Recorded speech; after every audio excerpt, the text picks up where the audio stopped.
Europa Universalis 5 is around the corner, and I think it's time we give a proper farewell to one of my favorite EU4 countries, Castile. This is a director's cut of my current 1.37 Castilian campaign, where we start as Castile, we form the Roman Empire, and then we play tall as the Roman Empire, don't wall conquest for once, I know. In the first part of the campaign, we crush everybody really quick, restore the Roman Empire by the 1500s, but then for the next 200 years, we just convert our provinces, develop, build the right buildings, and create a super economy with Roman Empire borders and some colonies around the New World. If you guys enjoyed this type of video and you'd like to see more, let me know in the comment section. I plan on covering every major nation in EU4 before EU5 releases. And if you'd like to see the individual episodes for this campaign, you can find them in the link as well. After the Domination DLC, Castile became one of the toughest nations for the simple fact that it's not easy to navigate the initial disaster that they start off with, namely the Infantes of Aragon disaster. So do pay really close attention to that part, especially because if you don't know how to get out of that, you genuinely will have to restart the game. It's really, unfortunately, very bad. The rebels pretty much infinitely spawn until you get one stability and you get rid of the disaster. So that's why, first and foremost, we're going to be focusing on admin, and we're going to get a decent admin advisor too. I'm going to go for the stability cost modifier reduction advisor, which also gives +2 admin, so we get up to 8 admin, and we also have a little bit of an easier time increasing our stability, which is one of the requirements to get rid of this disaster. We'll talk about this more in a few seconds. For now, let's see our initial diplomatic situation. So we've got England, France, and Burgundy as rivals, not an issue. We're gonna rival back the Moroccans instead. Might as well do the French and the English, I guess. Is not gonna make much of a difference. We're not really gonna expand in the north too much at the start of the campaign. We're gonna focus on North Africa, consolidating our hold over Iberia through our mission tree primarily, because we can get unions over Aragon and Portugal fairly easily. And I'm also planning on expanding into the east, maybe even restore the Roman Empire if they're still around once we finish with our particular disaster. I would love to no CB them from day one, but unfortunately, like I mentioned before, Castile with the more recent patches is a lot more difficult, and if we do not navigate our Infantes of Aragon disaster properly, we will have to restart. So we cannot really afford a no CB on Byzantium for now. That being said, we also start with the factionless nobility privilege for the nobles, which we have to get rid of because it is a pretty bad privilege. In order to get rid of it, we need to have 50% crownlands. So we start with 35% crownlands. We just need to get 15% more. That also means that we cannot give the +1 mana privilege from day one, which is an issue because we love the +1 mana privilege in this particular channel. I think I've given this for every country I've played as, with Castile being the only exception to this rule. So we'll give these privileges later down the line. For now, pay close attention to what I'm doing at the estates too, because it is, again, very, very crucial. Knowing how to manage your estates will make the difference between a beginner and an advanced player, in my opinion. I know there's people with thousands of hours that still are not confident with the estates, and it's time that you learn, because this really will improve your gameplay massively. We're going to give out the religious diplomats privilege for the clergy, the clerical education, which gives some reform progress growth based on the loyalty and influence of the clergy estate. It can go up or it can go down if you have negative loyalty. We also want to give the advisor cost reduction privilege, but this also increases stability cost modifier, so we're going to give this out after the disaster has finished. For now, that's it for the clergy. We're going to go and we're going to give quite a few privileges for the burghers, including indebted to the burghers. Now, this privilege will give us 5 loans at 1%, which means we only pay 0.59 interest, and we start with 700 ducats in our treasury, which will really help us out massively navigating the initial disaster and even doing the initial conquests. We also want to give private trade fleet, so we have cheaper light ships. We're going to be recruiting quite a few light ships, plus it gives ship trade power, allowing us to get more trade power in our civilian node. Burgher economic freedom is one of the best privileges for the burghers, since it gives you extra merchant trade power and provincial trade power, again doubling down on how much trade power you have in your nodes. Burgher financial demand gives a flat 10% national tax modifier. Early in the campaign, tax is your main source of income, so this is a great privilege for the early phase, not so much for the mid to late part of the campaign. Promote burgher bookkeeping is actually good too, but we only have 2 slots left, and and I would like to use them for some other privileges we'll get back to later. For now, that's it with the starting privileges for the burghers. For the nobility, we're going to give increased levies, which is going to give us 23% more manpower nationally because we have 46% nobility control of our crown lands. This is based off of the percentage of the nobles owning land, so if they lose control of the land, then we get less manpower. Obviously, supremacy over the crown too, which is going to give loyalty and influence equilibrium for all three of these states, allowing us to get over 50% with the nobles and with the burghers. For the clergy, we still need to give one privilege that I mentioned earlier, which we're going to give after the disaster is over. And we also can give the court positions, giving us prestige decay, again, based on the loyalty and the influence of the nobles' estate. One thing to note is that giving these privileges out will increase our influence, and in order for us to revoke the factionless nobility, we need to have more loyalty than we have influence. So in order to do that, we're going to have to sell some titles and maybe even do some diet agendas to get over 78 loyalty with the nobility, but we're far from that because we need at least 15 years to reach 50% crownland ownership. We do start with 10% army professionalism. I actually like to start slackening recruitment from day one because we're going to eventually have to use mercenaries, and when you recruit mercenary companies, it will lower your army professionalism. Our starting leader as well as our heir are not really that great, so we kind of want to get rid of them, but I don't want to waste all of that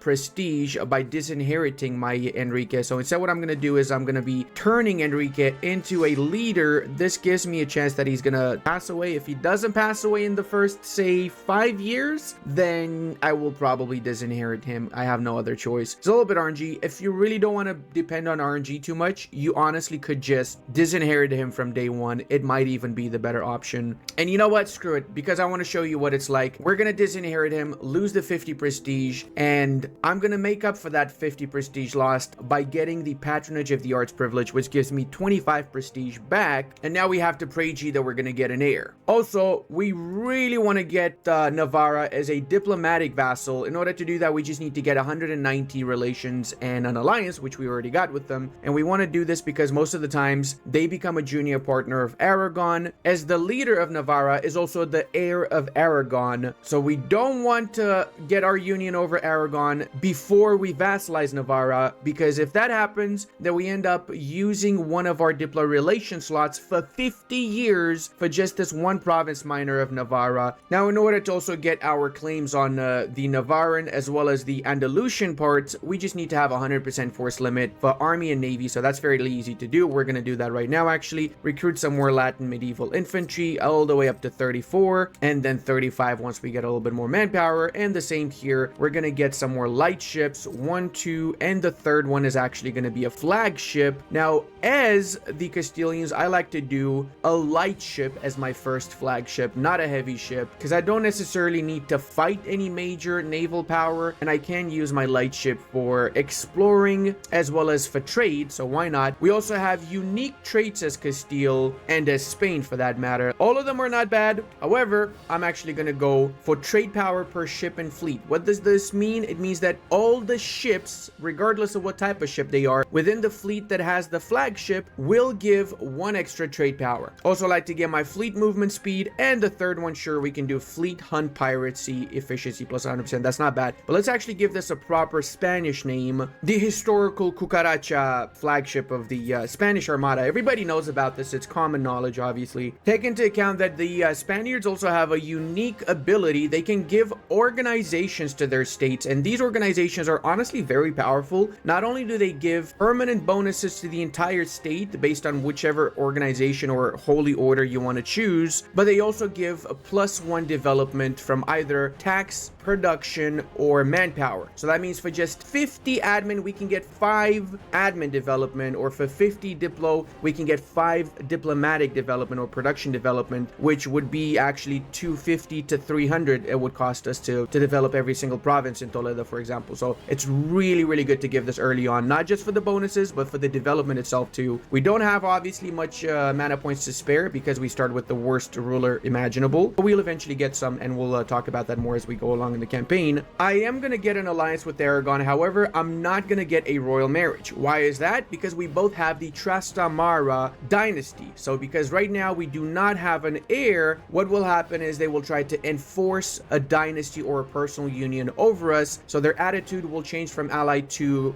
domineering, which means they will cancel the alliance and they will try and attack us. But you can easily avoid that by simply not getting that alliance. Remember that, because I know I've seen a lot of people asking this question in previous Castile videos. Other really good allies for Castile would include the English if they didn't rival us, which right now they did, so we cannot do that. Savoy is also a really great ally for us. The Papal States is a good ally too, and kind of ironically, Tlemcen can actually be a pretty good ally. We can use them to attack the Moroccans, and then we can cancel the alliance and afterwards attack them, of course. Good old Latin spirit, backstabicus maximus, eh?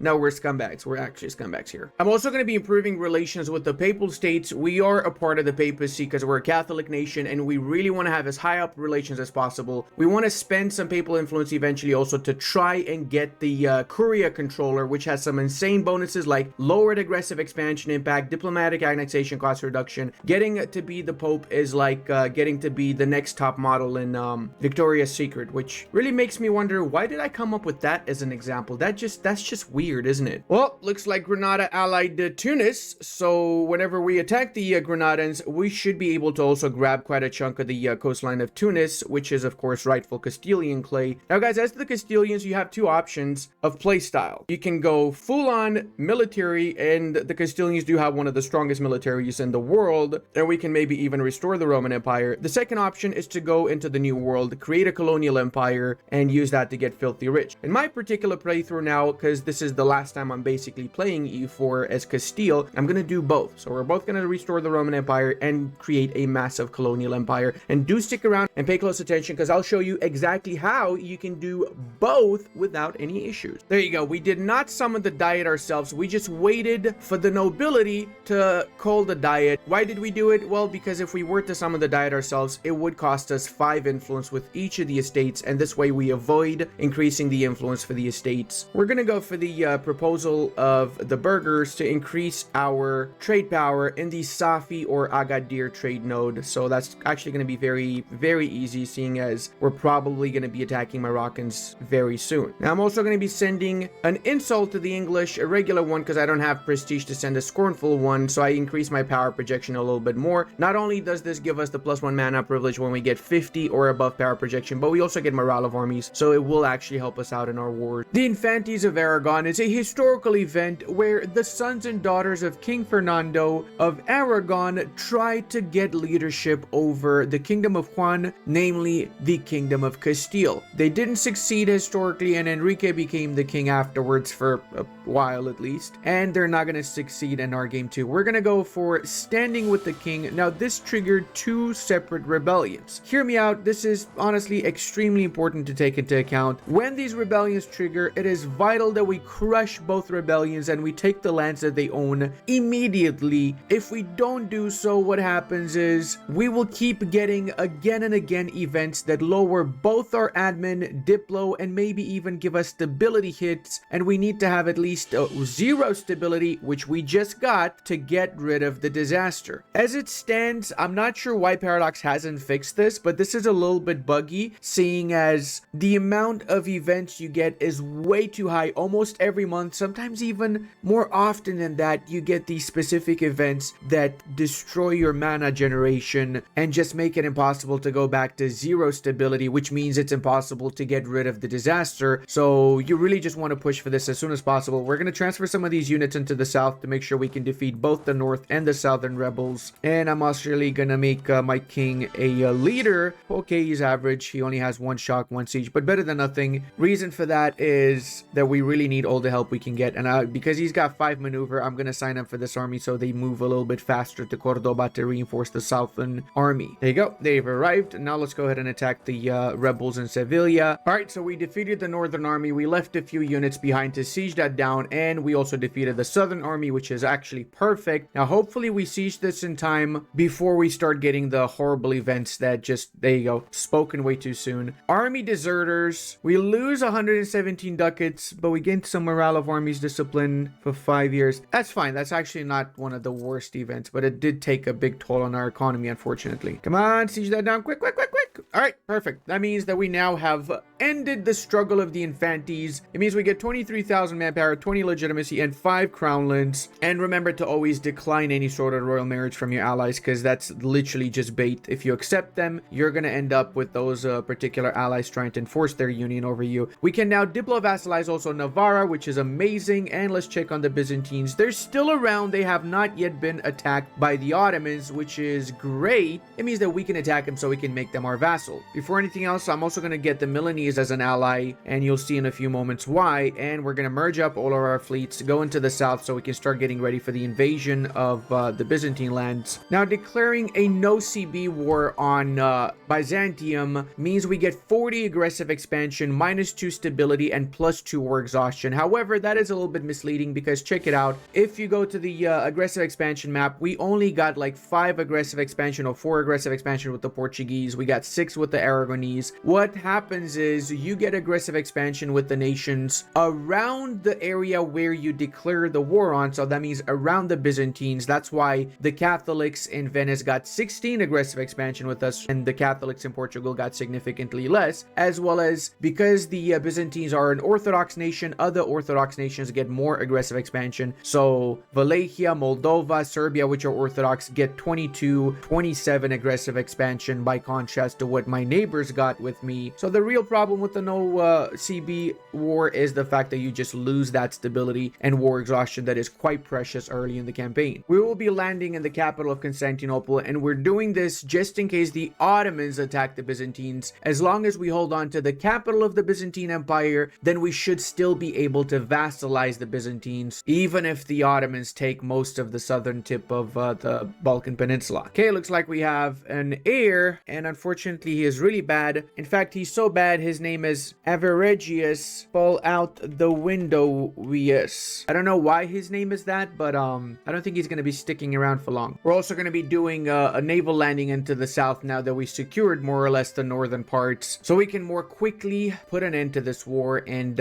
make the Byzantines our vassals. There's a very high likelihood that the Ottomans will attack us whilst we're at war. Well, we'll attack the Byzantines whilst we're at war with them, in which case we'll be able to defensively call all of our allies and fight against the Ottomans together. That's also why I allied the Milanese, but I'd rather that not happen because I don't want to have a long war with the Ottomans just yet. First, I want to be at peace so I can seize 5% crownlands again in a couple of years, just so I can do my main goal of getting 50% crownlands, which we lost some because of the Merino wool event, by the way, so there's that as well. Now we're also holding on to our ships in both the Aegean Sea and the Sea of Marmara, so we speed up the process of taking over the fortifications that they have. Oh no, this is not good. The Ottomans have attacked them, haven't they? They have. No, come on. Oh, that's horrible. That means we have to fight the Ottomans ASAP, which I'm assuming is going to take a few years. It's not going to be a piece of cake, that's for sure. All right, well, it seems like the Ottomans pieced out the Byzantines and they only took the city of Athens, which I'm not sure is necessarily a good or a bad thing, but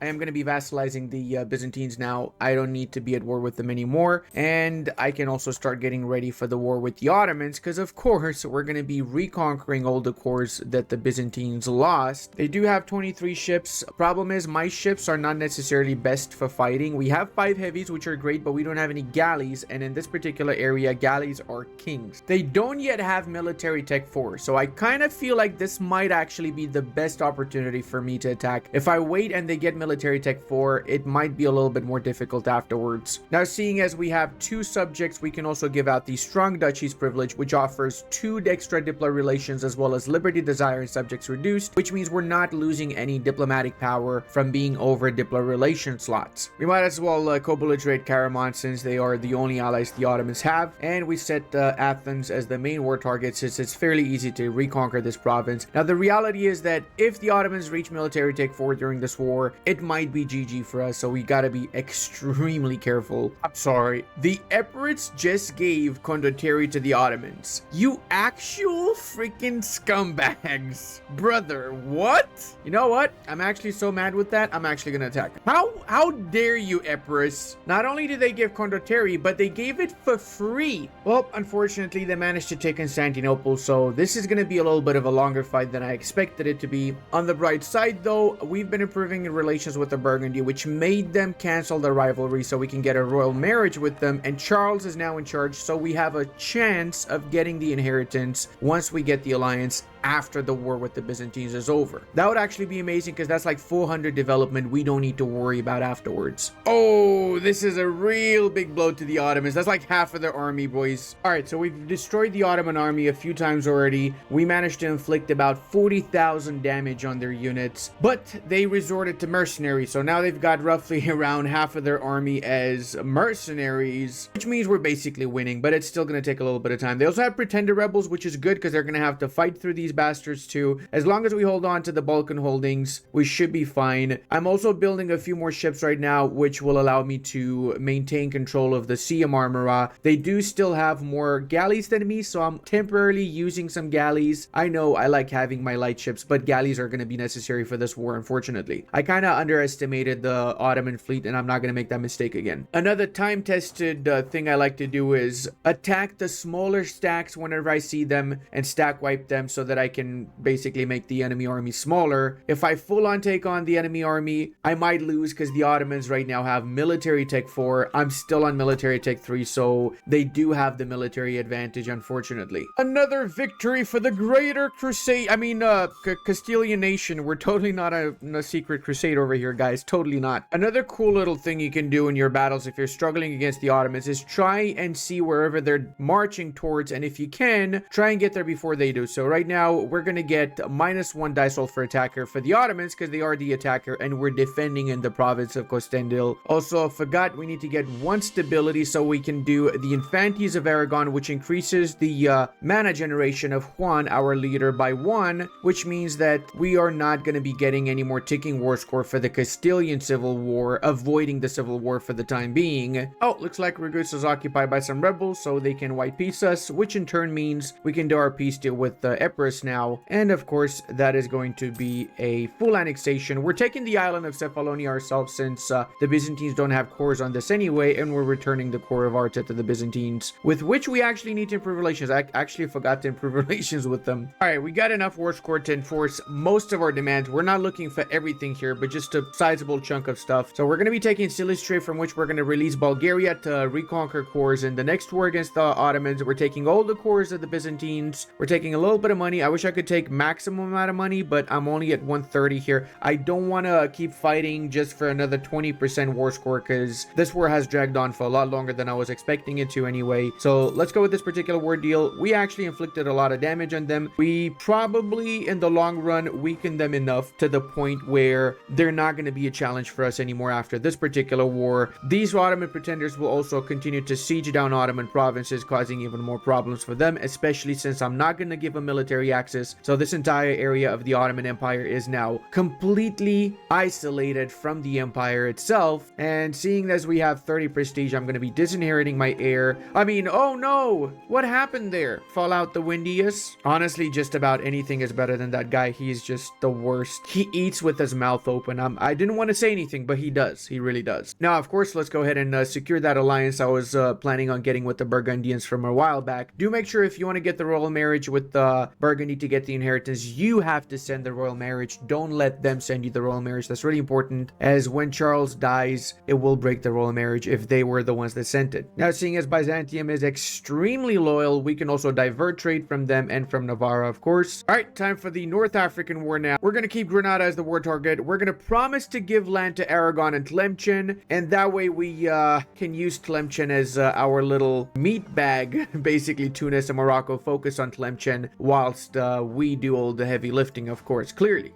A great day for all Castilians. Isabella of Castile can now become the heir to our throne. A 563 Isabella historically is the reason why the crowns of Castile and Aragon merged into one, leading the way to modern nation of Spain as we know it, and us having having a female heir whilst the Aragonese having a male heir means that we pretty much have a guarantee for the Iberian wedding now. So funny seeing the Sussians, Moroccans, Marrakeshi all run away from my brave Aragonese allies that are actually doing something this time, you know? They're actually being useful. There you go. Beautiful, Aragon. Take care of that for me. Thank you very much. Unfortunately, Aragon did give the province of Tangiers to Tlemcen, which is not optimal because I was going to take that for myself. Now it's not possible unless Tlemcen pizzas out first. And finally, France has a war with England. I had a little bit of bad RNG. Usually I see the English and the French go to war, but this time the English actually gave Maine to the French, avoiding the war for the first few years. I want the French and the English to fight because that weakens both sides and it makes it easier for me to swoop in afterwards and grab some French possessions in the south. One of the good parts about our mission tree is that it really is very powerful, so we could potentially get now permanent claims on the entirety of England proper, or if we wait a little bit longer, we can get a restoration of union on all of the English nation, which honestly is a little bit more powerful, but we do have to wait until they become Anglican or Protestant, so we're going to keep that mission there for the time being. We're not going to press it just yet. Oh, this would have come in massive handy when we were fighting the Ottomans. Like right now, jousting tournament's not really doing much because we already have extremely strong armies. Look at that. We got 4.62 morale of armies compared to our enemies, which have 2.6, 3.1. It's like not even any sort of a challenge. I think I'm going to quickly piece out the Moroccans so I can take the fortification in Fez, and I'll take the rest in the next war against them. I'm also doing this so I can focus more on Tunis as well as try and finish this war a little bit faster. It's been dragging on for a while now. Oh, come on. How did Tunis take charge of that siege, man? They were not even there. Oh, come on. Maybe we can take Kef so we can connect all of our holdings in North Africa, I guess. Take a little bit of money too, and there you go, boys. And also, last but not least, we're going to be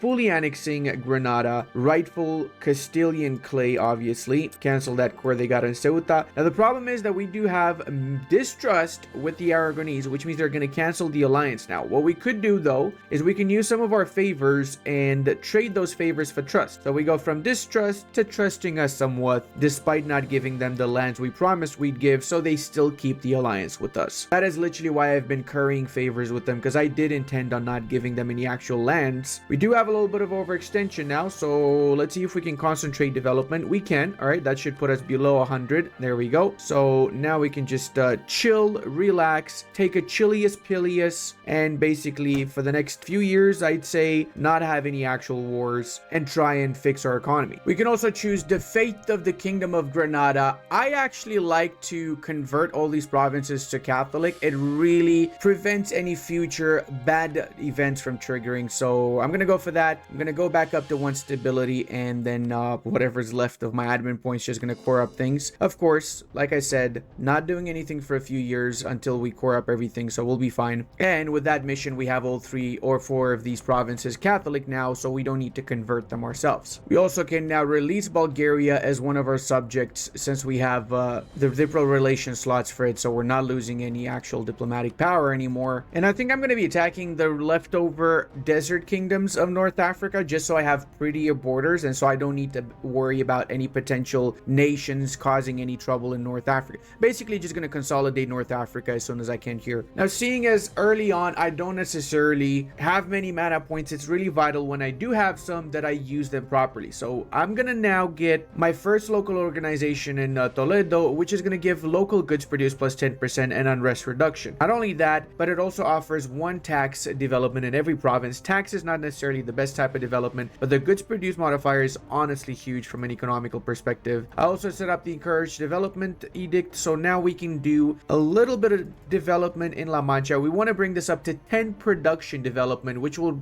result in 6.66 ducats from this particular gold mine alone. Going above 10 is fine also, but it will increase the chance of depleting the gold mine, which is not really optimal. Whoa, Aragon's gone to war with Naples to reinforce their union over Naples. You know what? That's actually not such a bad thing, because when I do get the Aragonese as my junior partner, I don't need to pay for the extra aggressive expansion that I'll need in order to enforce that union over Naples. So why not? I'm gonna help them out. Now, boys, I do want to address something, right? So earlier what I did was I used my admin points to get the Benedictites local organization in Toledo. However, admin is really important important and it's really hard to get, especially early in the campaign. So I only did that because this particular state is where we also have the gold mine of La Mancha that we're developing up to 10 development. But for the rest of my states, I personally, and this is just my personal opinion, I like to do one of the military organizations because I get a lot of extra military development that helps me get bigger armies early on, and also military mana is not as useful as admin is, which you need for technology, you need for ideas very early on, you need for coring up provinces. All of these organizations are okay. I like to do the fort maintenance if I'm permanently gonna have a fort in one of those states, or if not, then I can do the local manpower modifier and hostile movement speed if I don't have a fort in that particular region. So say for example in here I don't have a fort, so I can just go ahead and do local manpower modifier and hostile movement, which means I also got 5 more military mana, so I can get more manpower passively. Now when it comes to the war in Naples, I'm not going to wait for the Aragonese to peace out. I'm actually going to peace out separately, and I'm doing this so I can get a little bit of money from that particular war. If I wait for the Aragonese to enforce their demands, then I likely will get a lot less money, and I'm just a scumbag. I want my money. It's mine, rightfully owned, of course. Thing is also, as long as Aragon has the capital of Naples, they can pretty much enforce. They should still have above 60% war score, which is what they need to enforce their demands and get the union back with Naples. And getting that extra little bit of money will allow us to pay off some of the loans that we have. I really just don't want to have any loans, to be honest. And we also now can start getting ready for the war with Tlemcen and Jared. I was also able to enforce religion and made Byzantium Catholic simply because I had so many provinces I returned back to them that they're just insanely loyal right now. If I was to do the same with the Bulgarians, they would become disloyal. So I'm only going to enforce religion after I give them back the provinces they lost. And it's time for the Great Southern War, as I like to call it, where we basically just bully Tlemcen and take all their stuff. You guys want to see the unluckiest thing ever? So Aragon enforced their union over Naples. Guess what happened right after? Aragon's leader died right after they enforced the union. So they lost the union over Naples. Bro, come on.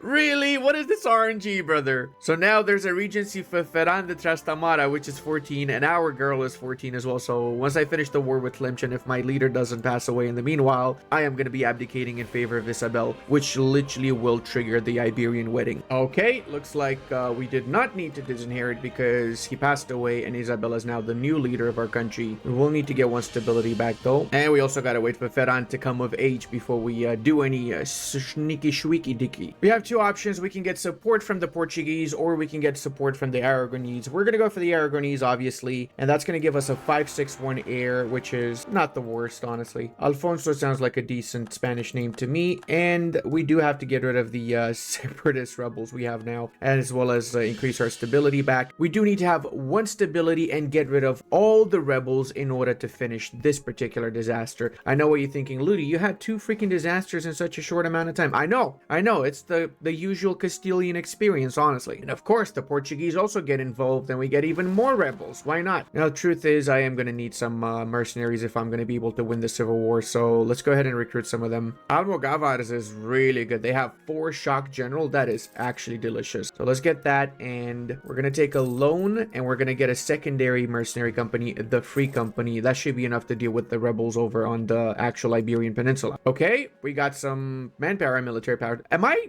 to understand that the Portuguese are trying to help me here, or what's going on? Okay, even more pretender rebels. Of course, this is just perfect. Oh my god, finally some actual good news. We got gold rush, so we got a little bit of money to help us out. Seeing as we really need to focus on the civil war, I'm gonna let Tlemcen survive in that one province in Figuig, which I assume is gonna become Moroccan very, very soon. And there you have it, boys. We just got the Iberian wedding. There's a few ways you can trigger this. The easiest way is to have opposing gender leaders for Aragon and Castile, which is what happened in our case. We have Ferran in Aragon and we have Isabel in our country. So we're going to be making Aragon a junior partner. This means we get even more rebels. So clearly this is a rebel paradise. And now, and also know what you guys thinking. Ludi, why is your face not shiny? There, it's shiny now. Okay, I actually turned off my my face light because it was blinding me kind of. Now that means with the Aragon, we can get a restoration of union on Naples and Portugal, but we're going to wait before we click that mission. We have to get rid of this natural disaster. Hey, look at that. I was right. The Moroccans did decide to make Figuiga part of their country. So we have 1 stability and we got rid of the rebels, which means that we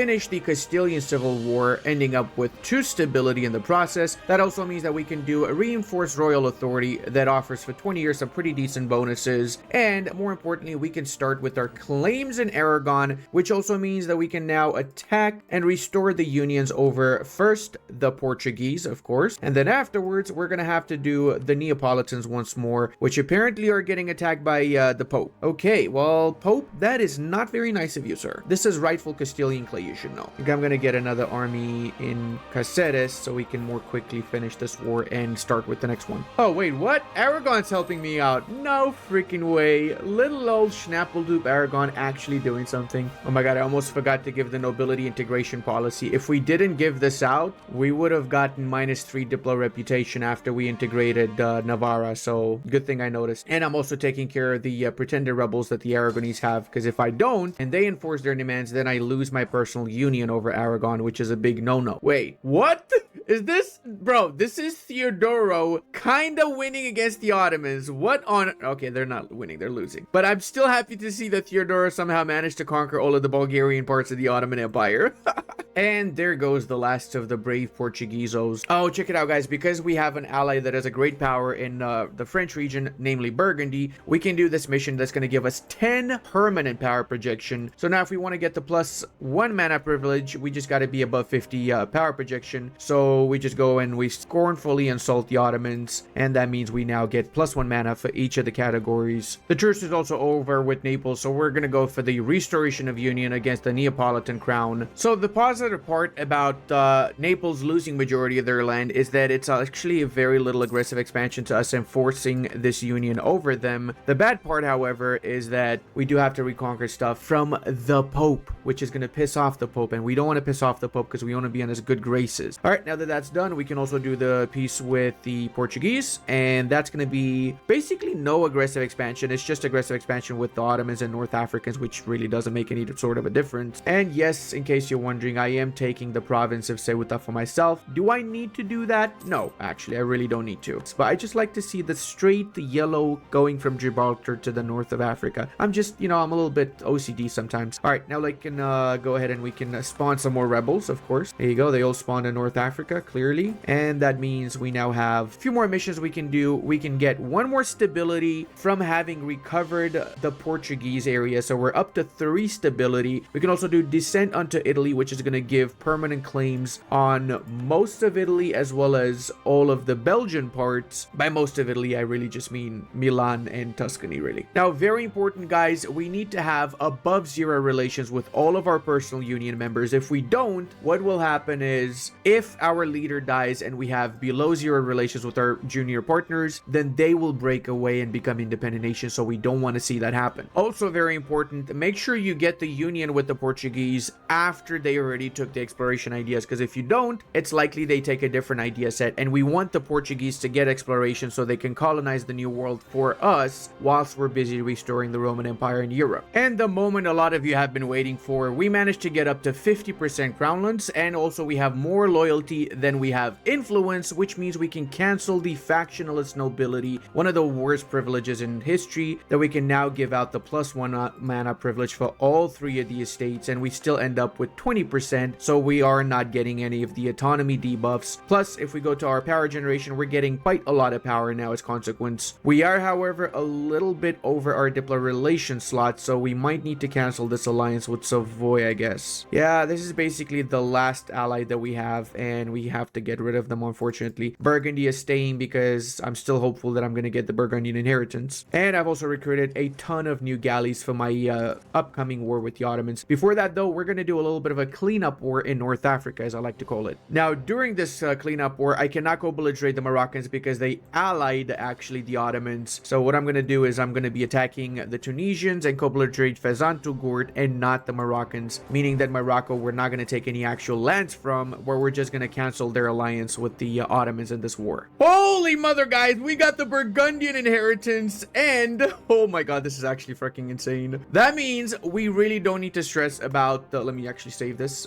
We don't need to stress about 400 or so development in the French region, which is really high aggressive expansion. So forming the Roman Empire is going to be significantly easier now. Seems like the Scots are also winning against the English. It's actually very easy to get the Burgundian inheritance, guys. Honestly, as long as you're a strong nation, you got a fair chance of them choosing you when the event triggers. And if you don't get it, then you can also Alt F4 until you get it, right? The problem with the Alt F4ing is that if somebody else gets it, it's likely that you're not even going to find out until later. At least that's what happens to me usually. When I check Burgundy, they're like a union already of somebody else. So yeah, if you want the save game, by the way, guys, I'll make it available to everyone on my Discord. Just join the Discord and check the links. You have to read the rules and get the rank to be able to access that, of course, but I'm sure you can do 5 steps in order to get access to the whole Discord, right? Remember how I said that the Castilian mission tree is really OP? Well, we can also get a union on the Austrians because they've got a smaller army than us and less development, and we are a great power with above 50 power projection. Now the Austrians have a union themselves over the Bohemians. They did not get the union over Hungary, which kind of sucks. I was hoping that they would. You know what? I'm actually going to secure this. This is going to last for 25 years, this restoration of union. So we're going to take that CB now. I actually was going to attack the Ottomans. Honestly, in this game, guys, you have to mold yourself on whenever RNG you get. So in this case, considering how Austria, Bohemia, and so on is a lot more valuable than the Austrians are, obviously prioritize attacking the Austrians over the Ottomans. I love the fact that if you know how to dodge aggressive expansion, you really never need to worry about a coalition forming against you in this game. If you're wondering how you can do that, I actually have an aggressive expansion guide that I'll link in the description for you boys. It's a little bit of an older guide, but it applies to the current patch as those particular mechanics were not changed. Oh, actually, we can already piece out the Mamelukes. I'm gonna do that. We already canceled the alliance with the Ottomans. Boom shakalaka. So we don't need to stress about them, and we can attack them in a few years and wipe them out afterwards. And there you have it. The last holdout of Tunisia. I love how big our name is on the map now. And if we go to the player map mode, it's actually way bigger if we count all of our subjects around here. So we have a little bit of a problem here, boys. The Emperor demands the Low Countries, and we have 2 options. Either we give him the provinces in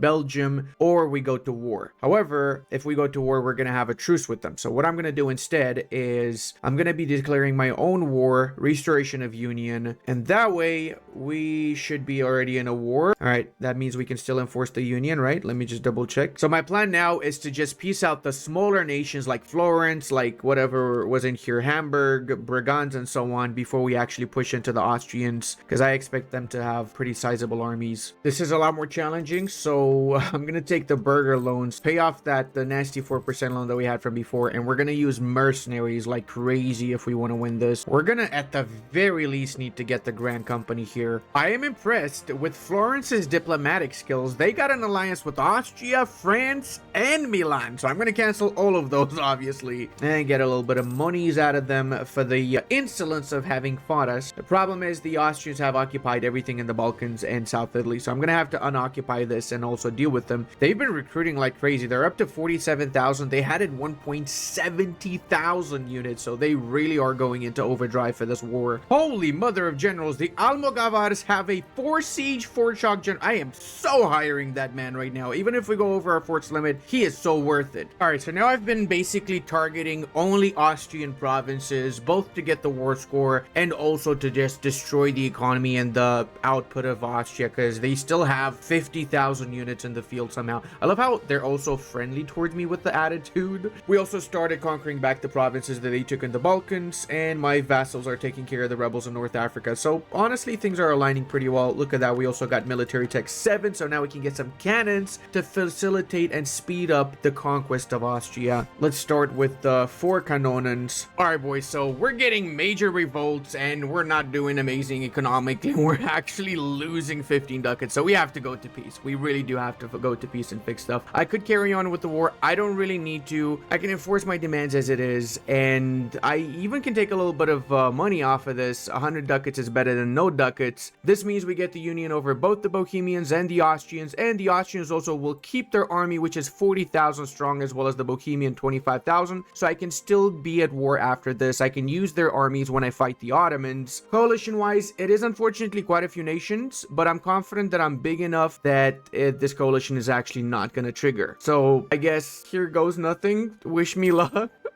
We lost so many units in that war. It's crazy. All right. Now let's go ahead and improve relations with both of these nations because we need them to be above 0 relations with us. And the Austrians really don't have that great relations right now. Also, let's check the player map mode. Look at that, boys. We literally have half of Europe now. So let's check who would potentially join in a coalition. It seems like a lot of nations would be able to. So I'm going to be a little bit proactive with this. And what do I mean by that? Well, I'm going to be attacking nations that might attack me just so I make sure they don't join the coalition against me. And as you would imagine, the main one in that category is the Ottomans. We're going to be taking back all the Bulgarian lands from the Ottomans. Also, I can get some money by selling some crown lands and then seizing crown lands back. We end up with 11 crown lands, better than nothing, and we can pay off a lot of our loans, as well as we actually can pay off all of our loans now if we wanted to, but we're not going to do that. We're going to use this money to make sure we have enough steady flow of mercenaries for the Ottoman war and possibly future wars after. I'm honestly very scared that after I declare the war on the Ottomans, which I just did, that maybe Hungary or some of the other nations will start forming a coalition. This coalition technically will go away in 5 years, give or take. So I just really have to improve relations with these nations and make sure I have a strong enough alliance set that they're not going to declare on me. Also, bonus points if I finish the Ottoman war super fast. Check it out. We got 1,200 development overall between us and our subjects. Way more than Ming even has in just 30 years, dude. This is just so crazy to me. We also could pay off the debt of the Austrians, which is going to make them a little bit more loyal and maybe encourage them to help us out in a few moments once their liberty desire goes below 50. Also, the coalition has started to form, so we're not going to be expanding in this area for a while. I mean, I wasn't planning on expanding in Europe anyway for the time being because I'm planning to attack the Mamluks after this. Okay, we got the capital, and I believe we're going to be able to crush their fleet, so they're going to be a lot more enticed to give up and give me all they have. Heck, I love how they randomly got Janissary rebellions already. See how many units they got? 37. Didn't they start with 25? They actually recruited 12,000 to fight me. That's impressive. And of course, we got even more rebels in North Africa. Let's go ahead and deal with these bad boys. Get another general too. Oh, he is really good. Wow. That's the first good general we got so far. Dude, I cannot express how many times I had the situation where the forts go up to 64, 70 something percent before they fall. And for the enemies, especially the Ottomans, they fall at 7%. Why is it like that, man? Why is it always like that? I'm also quickly realizing that I have so many soldiers from my personal unions that it's crazy. I think I've got like 120,000 units just from my personal unions and subject overall. All right, we got most of the stuff we need for the Ottomans. I wish I could take Tolcha as well, but sadly the Mamluks occupied it, so I'm not going to be able to take it in this war. It's fine though. We're taking Biga, so we have a crossing over into Anatolia for the next war, and we're taking Ichel, so we can release Karaman afterwards and feed him back all their cores. Look at that coalition. Nobody gives a single schnitzel about us taking Ottoman lands this time, and that also means that we likely will see most of the coalition members leave the coalition. Seeing as I don't want to expand into Europe for a while, I allied the Pope and I'm currying favors with them, which means we're going to be getting 0.45 favors a month. So I'm going to use my favors to return the cores of my subjects Naples. I don't need to attack the Pope, and as such I don't get any aggressive expansion. I just need to be nice to them, and whilst I'm doing that, I'm also going to be expanding into North Africa now. So yeah, we're basically doing 2 expansion paths without taking any aggressive expansion on one side of those paths. Morocco's truce is over, so we have to attack them. If we don't, they will most likely join the coalition because they do have 167 aggressive expansion with us. So even though I didn't plan on attacking them, I kind of have to right now. Actually didn't even do much of the work here. It was mostly my subjects that did it, but I'm glad. I am going to take the entire coastline they have, so they don't have the ability to raid anymore, in essence preventing them from raiding my coastline. There's no more pirates, guys. We got rid of the pirates. We're such amazing people. We fixed all piracy problems in North Africa. What do you know? We're the best. Now let's also take some money, and there you go. The next war, of course, I'm gonna prioritize the Tafilat gold mine. I don't really care about that little gold mine right now, to be honest. I care more about getting rid of the coastline pirates. Now that means we can do this mission, continue Reconquista, as well as convert Iberia, which means we get some loyalty for the clergy and some prestige. And I am going to be concentrating these areas if I can can, so I make it a little bit cheaper for me to core them up. And now my eyes turn to the mighty Mamluk Empire, which is going to be a part of us in a few moments. Wait, the Mamluks are still at war with the Ottomans? No way, dude. That's crazy. How come they're still at war with them? I thought that they would have finished that by now. So that means the Ottomans are winning against the Mamluks. Yeah, they are. They even recruited more units after. Holy snaps. That's an interesting turn of events. It goes to show, even with half of their empire gone, the Ottomans are still insanely OP. And look at that, boys. The French papal controllers have also called a crusade against the Mamluks, so it should be even easier for us to crush them now. I think I'm gonna use some of my influence, though, maybe for the construction costs and national tax modifier, so we improve a little bit our economy. And speaking of, we probably should start building some more buildings around. Maybe some barracks would be a good idea. Okay, so by improving relations, we managed to get Hungary and Bosnia out of the coalition against us. We're gonna do the same with Telje and Venice. These are the bigger nations left in the coalition. Once they're out, I'm sure the rest of the smaller OPMs are gonna leave as well, the coalition. And for this particular war, I'm actually gonna give my provinces to Aragon. Why am I doing that? It's because I'm such a nice, amazing leader. But no, the reality is that I'm giving all the provinces to Aragon because when I integrate Aragon diplomatically, I don't need to spend any mana points. It's just an instant thing that happens as long as Aragon has less than 40 cities. That means Aragon has to have 39 cities. Right now it has 25, so I can give them another 14 cities by the coastline of the Mamelukes that they use their admin points to core up, and I don't need to waste my admin points to do that. Of course, if you want to really min-max this, you can give them cities in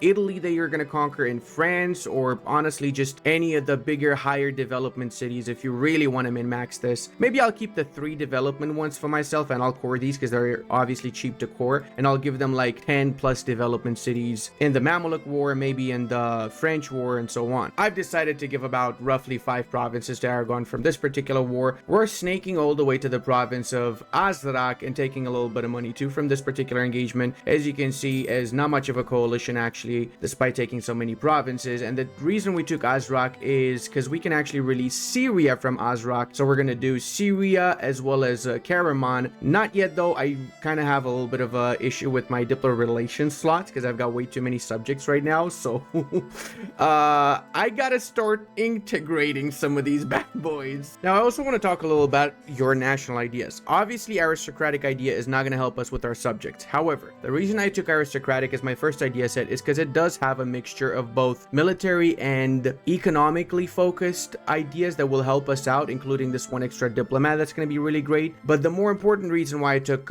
military idea set first is because we have a lot of extra military that we're going to have lying around that we can just invest in the first idea set quickly. The second idea set is going to be either diplomatic or influence because we do need to start actually have a diplomatic idea set to help with managing all of our subjects. And then the next one is going to be admin, so we get the policy between influence and admin, which also lowers the diplomatic annexation cost by another 15%, meaning it's going to be 40% cheaper to integrate subjects. And then we can double down on that by getting the papal legate, so it's going to be 50% cheaper to integrate subjects once we start integrating them. And apparently the Venetians have also allied the French, so when I attack the French, I'm going to be attacking both Venice, France, and maybe even Genoa, depending on their alliance. Yeah, there you go. So we can take a big chunk of the Mediterranean, take all the islands from the Venetians and the Genoese, and grab the little footholds in France at that point. So that's going to be after the Ottoman War, which means we got 2 more years of just chilling, getting ready for these massive wars that we're going to have after. We're also attempting to do the system of councils mission, which will enable the unique system of councils government reform with unique abilities for the Spanish, which is actually pretty powerful, to be fair. So in order to get that done, we need to get 60 burger loyalty, and the rest of this is fairly easy to complete. So that's it. Just wait for the burgers to reach 58%, then we sell some titles and it gets them over 60, hire a treasurer, and then we can get the reform of the treasury. Then we can do new capital, which again is fairly easy to do, and that also leads to the system of councils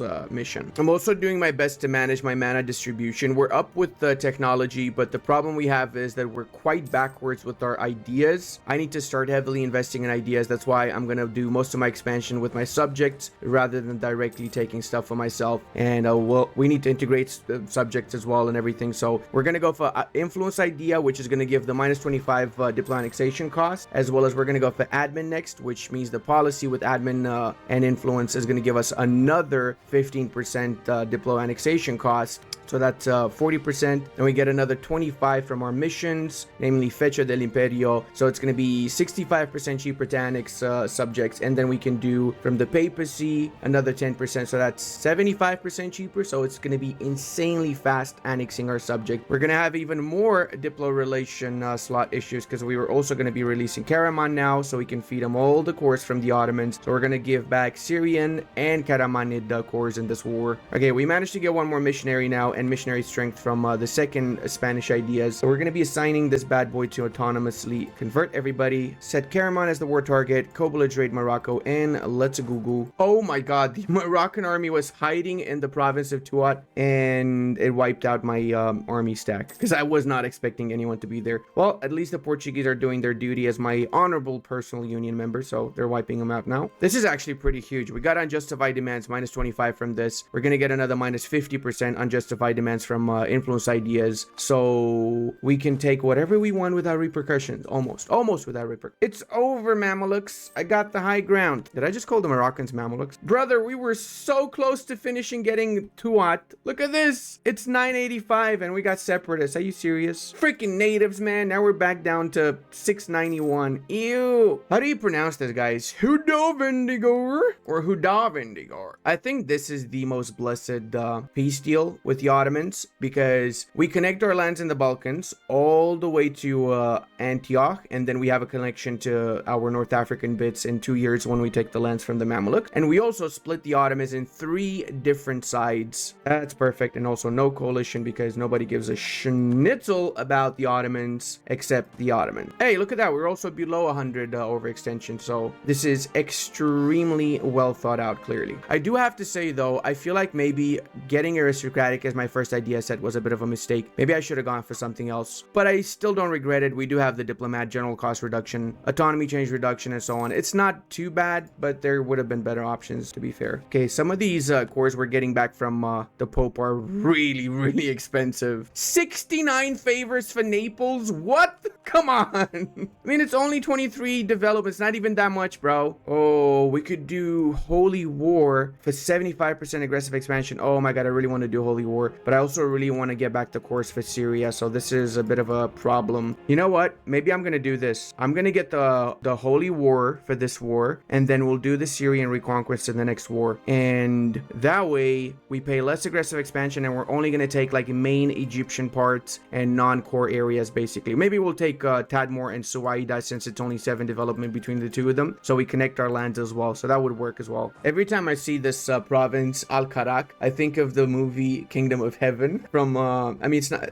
you know, when Guy de Lusignan goes to Crac de Chevalier, the castle, to punish the dude. I don't know why. Every single freaking time I look at this province I think about that movie. It's crazy. Okay, hold on a second. What's happening in the royal household? Isabella's 56, her husband's 35, and her son's 41. I'm not saying that's a little bit messed up, but I wasn't aware I'm playing CK3 here. Oh, Protestants appeared. Okay, well, that is not great because it appeared close to my area, so schnatzel. I'm gonna go for this deal. I'm essentially taking the really high development provinces that the Mamluks have right now, taking advantage of the lowered aggressive expansion from the CB that we're using, and I'm giving them to my beloved personal union member Aragon, so Aragon can core these high development provinces in Cairo, Cyprus, etc. That way we get it basically without having to waste any admin points when we click this one little button here. As long as Aragon has 39 or below cities, we can just integrate them without having to do anything special. We can just sell this. Before we seize the crownlands, we do the mission. So we need to get a treasurer that's level 3. Let's see if we have any treasurer. We do not have any treasurer right now. Okay, let's roll the dice and hopefully we get a treasurer here now. Hey, we got a treasurer. He is Andalusian, meaning we have show me is a Spanish dollar, inflation reduction, trade power, and Isabella, more importantly, gets 1 admin. So now we have a 663 leader for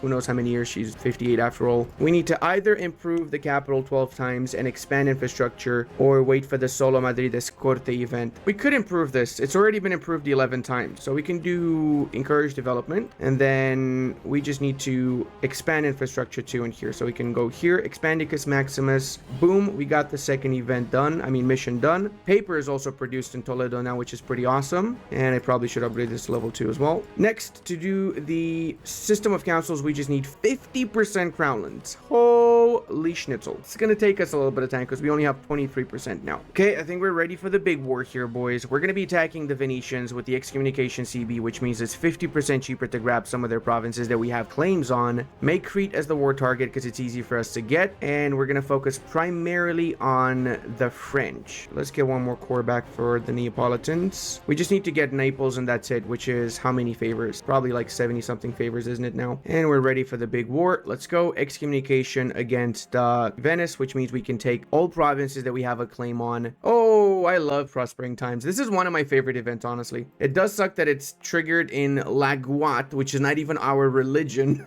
It is a livestock province though, so we're gonna go rural, which is gonna improve our manpower so we get more manpower because, you know, it's a livestock province. Can we get a big fat F in the chat, guys, for Isabella passing away? She quite literally built this nation from scratch. We do need to focus on getting Paris. That is the main priority here. So let's go ahead and just actually march towards Paris. If we have Paris, we're probably going to be able to enforce our demands. I do love the fact that my vassals are doing so much of the heavy lifting here. I mean, I'm barely even trying, and we're winning in France. We're winning pretty much everywhere simply because of the fact that I've got like 200,000 vassals going everywhere and murdering everyone. Hey, look at that. So we can also enforce our demands on Genoa now, which means for the low price of 48 aggressive expansion, we get our foothold in the northern parts of Italy, and we also take whatever islands they had in the Balkans. I think I'm going to give these to Aragon. I should have actually given them from before transferred occupation. I kind of forgot because this is 27 development, so that's a lot of admin points. I'd rather the Aragonese take care of that, not me. Let me see actually if they finish coring all of the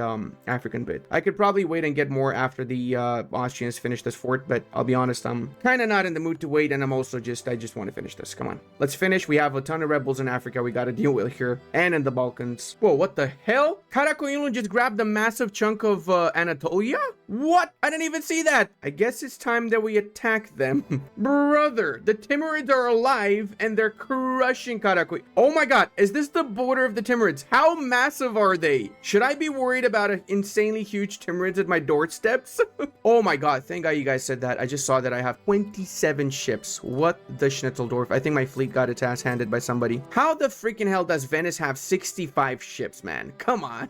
Explains why my fleet just suddenly disappeared. I didn't pay attention for 5 seconds and the Venetians wiped out my fleet again. Country roads, take me home. Why is Papal States offering me colonialism? How do we not have colonialism? And the Pope does. What the hell is this, man? It's literally happened in my vassals, my PU's land, and I don't have it. Come on. Brother, are you sure you grabbed enough lands, Timurids? I'm not sure you have enough lands there, buddy boy. Holy mother of God. They literally wiped out Karakoyunlu. But it's over, Rhodes. I got the high ground, you scumbags. Now, we can do the actual piss deal. And look at that. Not even any sort of a coalition that matters. Take a little bit of monies to Booyah Shinoki Dorks. And now we can start giving stuff to Aragon. And we can also become an empire. That is crazy. That means Andalusian and Leonese is accepted, so we can use the extra diplo points to accept Tunisian, which we're not going to do because fuck that. We're going to convert them all. We have to rebuild our flagship because it got murdered. What are we going to name this, guys? Now, guys, you might not know about this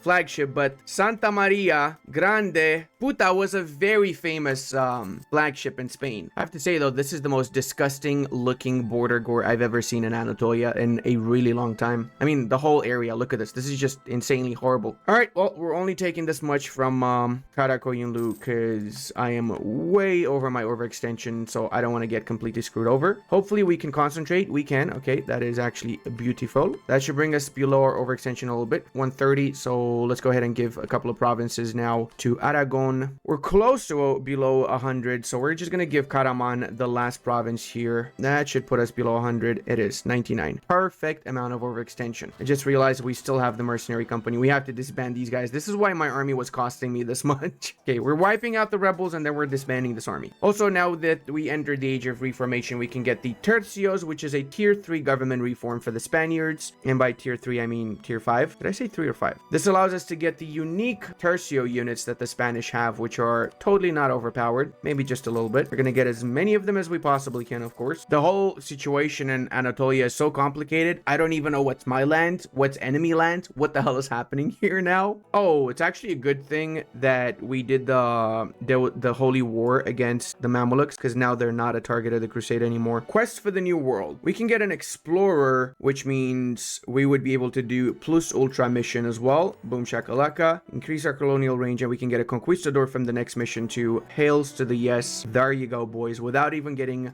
New World ideas, we can still do a bit of colonization. So let's get 3 ships aside here, assign the explorer, and start exploring the New World. Well, we pretty much know most of the New World, so courtesy of our Portuguese broskies. Time to attack the Ottomans also, since the truce is over again. Pretty funny how the Ottomans are only allied to Trebizond right now. My, how the mighty have fallen, down to just 3,000 units, Otto bros. Sugla these balls is the last city that they had that has fallen. Dude, come on. Actually, again with the 85% freaking fort, for Christ's sake. All right, we're going to be embracing colonialism, so that means it's going to be a bit cheaper now to get our technologies, and it also means once we're at peace, we can incorporate Aragon. Bye-bye, Trebizond. See, Anatolia is starting to shape up and look like a proper area of our empire now. Now, in order to form Spain diplomatically, we need to have 100 legitimacy, so we're going to be strengthening government. It does cost 100 mana, but it's worth it, because now we can just click this button, and then booyah schnookidonks, we have formed the Great Spanish Nation, incorporating Aragon with their 38 provinces that we didn't need to spend our admin points to core. We also can get the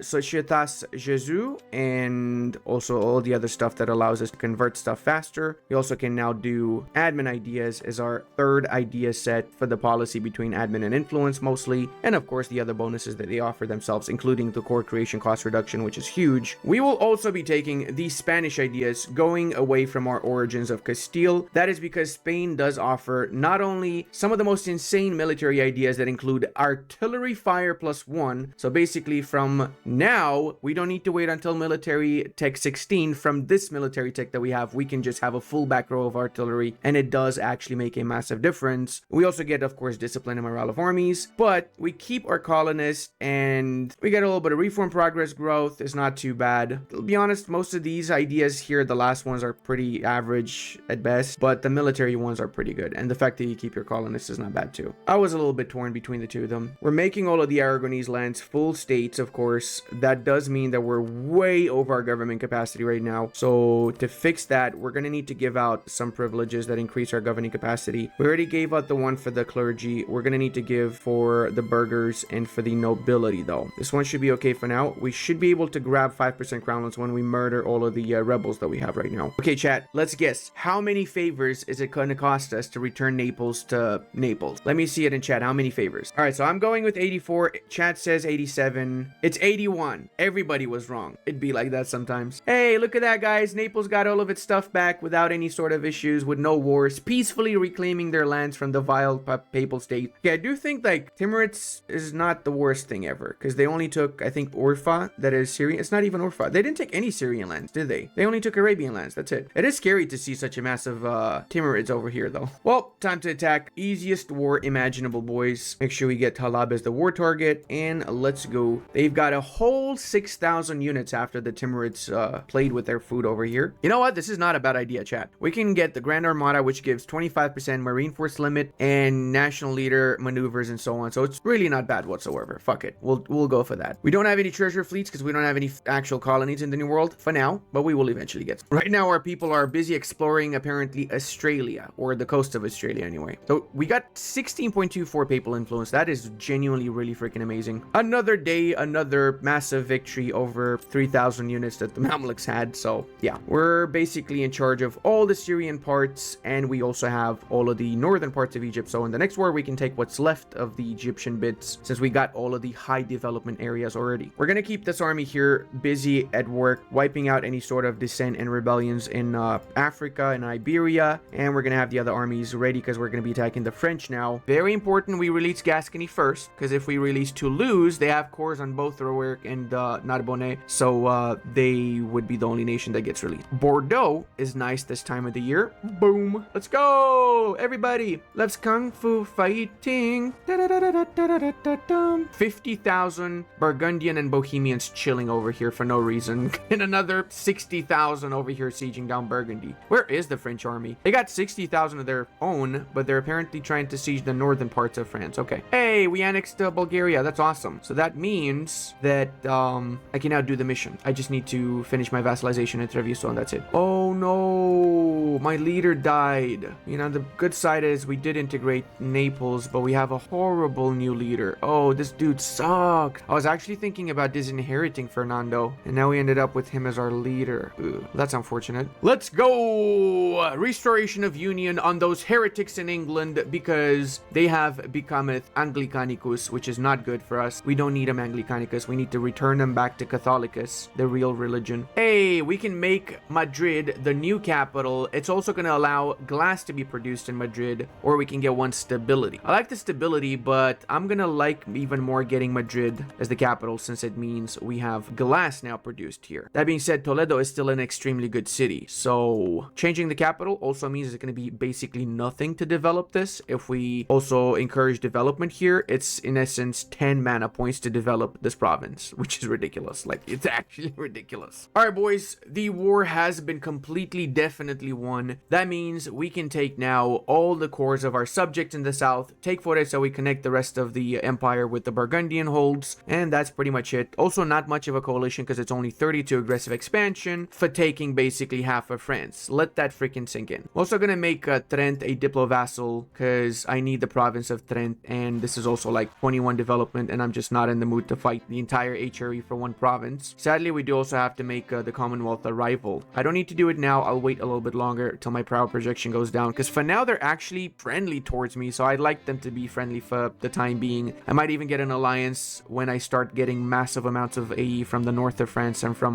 the English Union. Now, with Trent as our brand new addition to the vassal swarm, we can do the mission Austrian succession, so we get +1 diplo reputation and improve relations for 20 years, but more importantly, we get access to the Fecho del Imperio, which is going to give us -25 diplo annexation cost for the rest of the game, and it extends our golden age by 360 months, which is 50 years. I calculated that instantly. See that little time cut? Don't worry about it. I instantly. We just need a little bit more development, so I guess I can integrate Karaman. That would be enough, actually, I think, and it's only 3 years to integrate them, so that's super fast. It's time we invade those vile British, make them pay for what they did. Don't ask what they did, because nobody knows, okay? They did something bad. Don't worry about it. It's gonna be even less, because we do have a bit of overcapacity here, so it should be even less. Okay, I'm gonna rush for London. I don't even need to destroy their puny little 20,000 strong army. Oh, that is so cool. My little Burgundian Schnappeldupe's actually landing and helping me out. I love to see that. Oh my god, we have Ahmed de Trastamara of Turkish heritage. You know what? Just for the memes, I'm actually gonna do it. The first of his name. All right, whilst we're at war with the English, we're also gonna be declaring on the Hungarians for 2 reasons. First off, we're warmongers, and second off, we actually can make our truce with the French a little bit shorter as consequence if we do this. So what I'm saying is we should just rush for the French lands and try and get that truce as soon as possible. All right, we've absolutely crushed the spirits and the morale of the English, so now we can just take this, take all the money they got to, and that's it. We're not going to cancel any of the course because we're going to be attacking the Spaniards afterwards. Let's also increase relations with them, because as everybody knows, right, if you have below 0 relations with your unions when your leader dies, it's Jover. It's actually Jover. They break away. Now with that, we can also do a 50 power projection, and Catholic becomes the new state religion of England. How many provinces do they have that's Anglican? A lot.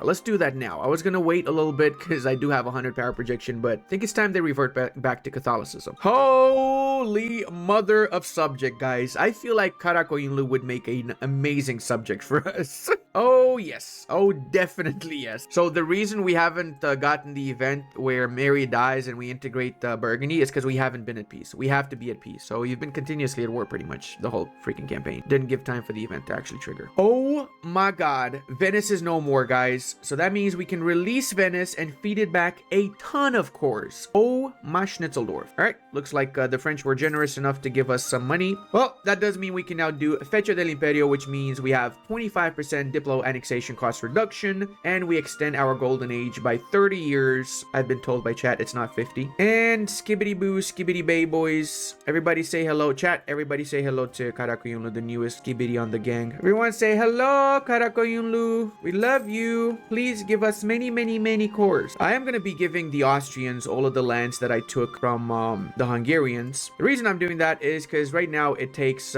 only 7 years to incorporate, to integrate Austria, and after we get the last idea, it's going to take even less than that. Oh no, guys, the Ottomans have allied Hiss and Kaifa, which is allied to the Timurids. Whatever are we going to do? Oh wait, we could just not co-belligerate them, so we'll be fine. All right, boys, the moment of truth. There we go. Holy Schnitzeldorf. Diplo annexation minus 15%. So now let's check how fast we can integrate our subjects, shall we? So let's test it out with Syria first. Syria is going to be incorporated in 2 freaking years, dude. This went down from like 1,000 something to 190. That is just crazy. How about the smallest of vassals, Toulouse? That gets integrated in basically a year. What? That's less than a year. Holy mother, brother. That is so crazy. Okay, let's do Toulouse and Syria at the same time in that case. We're getting minus 11 monthly Diplo power. God.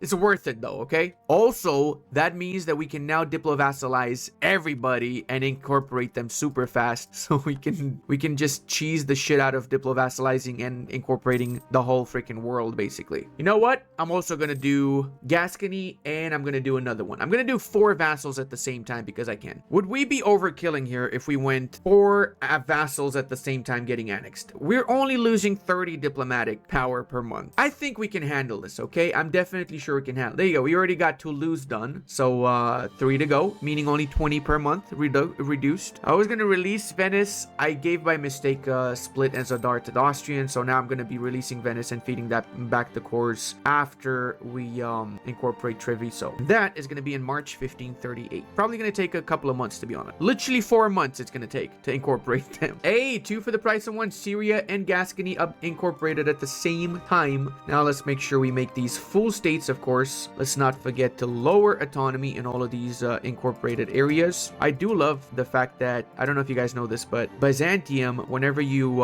incorporate your pronoyer, when the leader dies, the provinces have 0 autonomy, not 60 like with standard subject. The regular PUs and vassals, they have 60 autonomy in their provinces after you incorporate them, but with the pronoyas they have 0. I don't fucking know why, but it's so broken. It's really, really fun. And check it out, guys, only 4 freaking years to incorporate Austria. That is just crazy, brother. You know what? I'm actually gonna do it. I'm gonna incorporate Austria so I get all of these big chunky lands here. Oh, we are the first ones to get gunpowder units? Ain't no freaking way. Oh, it's honestly super Jover now. Like, it's actually super Jover now.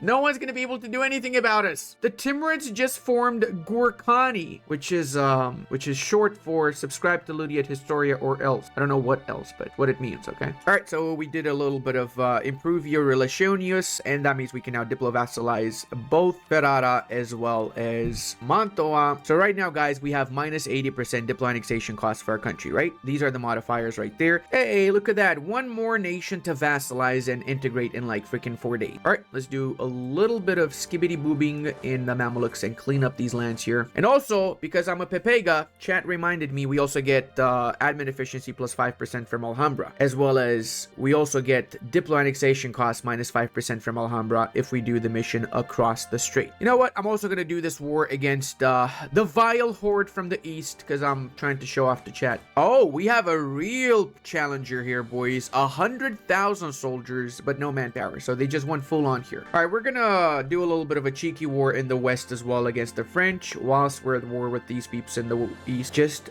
because actually let's quickly finish the war with the Mamelukes by taking their capital, I guess. Did our general just die as he was sieging this? Hey, we just incorporated Austria. Huzzah!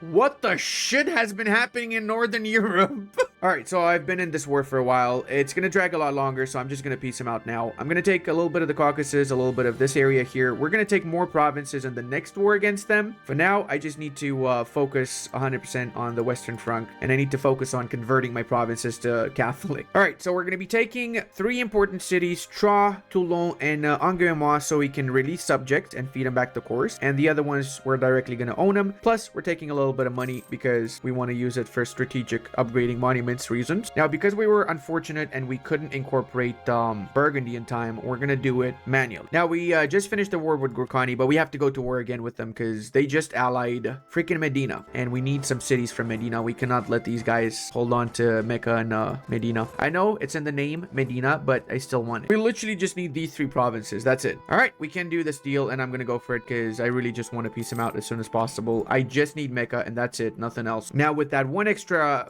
missionary that we got from Mecca, we should be able to convert significantly faster. Hopefully, actually convert what we need before the disaster triggers. I'm gonna be a scumbag, and I'm also gonna be leaving the HRE with all of my Austrian provinces. The irony is definitely very big right now. So we have issues right now with religious turmoil. The disaster is about to trigger, and we've done quite a few things actually to increase our religious unity. We increased our missionary strength, so we're converting really fast provinces. We've also seized some Catholic provinces from our vassals. We've given some Muslim provinces to our other vassals, but we still are not at 75%. So what else can we do? Well, thank God we have Chad here, because Chad just suggested we switch over to the curtail clerical privileges reform temporarily. That's going to give us 10 extra religious unity, bringing us up to 80%, meaning that we get rid of the religious disaster. We can, of course, for the mere price of 50 reform, switch back to the expand temple rights, which is a little bit better, a lot better actually, as a privilege. But I think I'm going to do that after I reach at least 85% religious unity to make sure we don't have this disaster again. That's for you, Saronis. Thank you for the suggestion. All right, once more, we are incorporating 3 nations at the same time: Burgundy, Ferrara, and Mantova. So I just finished incorporating Burgundy. Now, this leads to a couple of issues. First off, we will be getting the Dutch revolt because we've got non-Catholic provinces within the lowlands. There's a few ways you can navigate around this. You actually can let it trigger and then fight the revolt and don't let them enforce. That's one option. Second option is move your capital to the lowlands. Unfortunately for me, because I've been concentrating everywhere, we actually have 52 development in our capital, so that is not viable because it would cost us way too much administrative power, which leads us to the next option: basically release a nation within the lowlands that is Dutch or Flemish and such, and then feed them up all the other lowland provinces. It's actually not a big deal for us since we can actually integrate stuff super fast right now. So I'm going to be releasing Brabant because they're actually a Catholic nation. If I was to release Holland, they would in fact be Protestant, so I'd rather not have a Protestant subject. Now we can feed Brabant the other provinces in Holland, and this made our Dutch revolt disaster go away. And with Brabant, we'll just integrate them up in 10 years, give or take, when we're ready to take on the issue of the lowlands. Now, we do still have massive government capacity issues since we've integrated Burgundy and Austria, so we're going to be focusing on building some courthouses, getting rid of the governing capacity issues we have before we do any more expansion or just expand via subjects. And speaking of subjects, we do need to release one more: Champagne, because Champagne also has cores on some of the French provinces that have really high development. We can also get more governing capacity by unstating the North African areas and adding to the Trade League whichever provinces are already Catholic. We're not adding the non-Catholic ones because if we do add them to the Trade League, we will not be able to convert them to our religion anymore after. I'm not even sure which one to make as my main target here since all the French provinces are ridiculously high development right now. I guess Touraine is fine since it is 30 development. Now we should be able to finish the war in the east fairly quick. We're just gonna rush for all the freaking fortifications that they have. Alright, the sieges are going pretty good. We've basically gained a major foothold throughout the Timurid lands. Surprisingly though, Adal managed to become the big boy in Ethiopia, completely wiping out the Ethiopians for that matter. For our next idea set, we actually have two options. We could go for quality, which means we get another minus 10% diplomatic annexation costs from mixing in quality with influence, which means we would have minus 90% diplomatic annexation cost. And yes, in case you're wondering, I made a mistake. I should have gone for quality first instead of aristocratic. That way I would have had 90% diplomatic annexation cost by now. Now we've taken most of the Gurkhani fortifications, so I'm fairly certain we can take what we want from them, which is going to be the 3 provinces to the north of Iraq, a little bit of money, and that's pretty much it. Now, as you would imagine, I will be giving these provinces to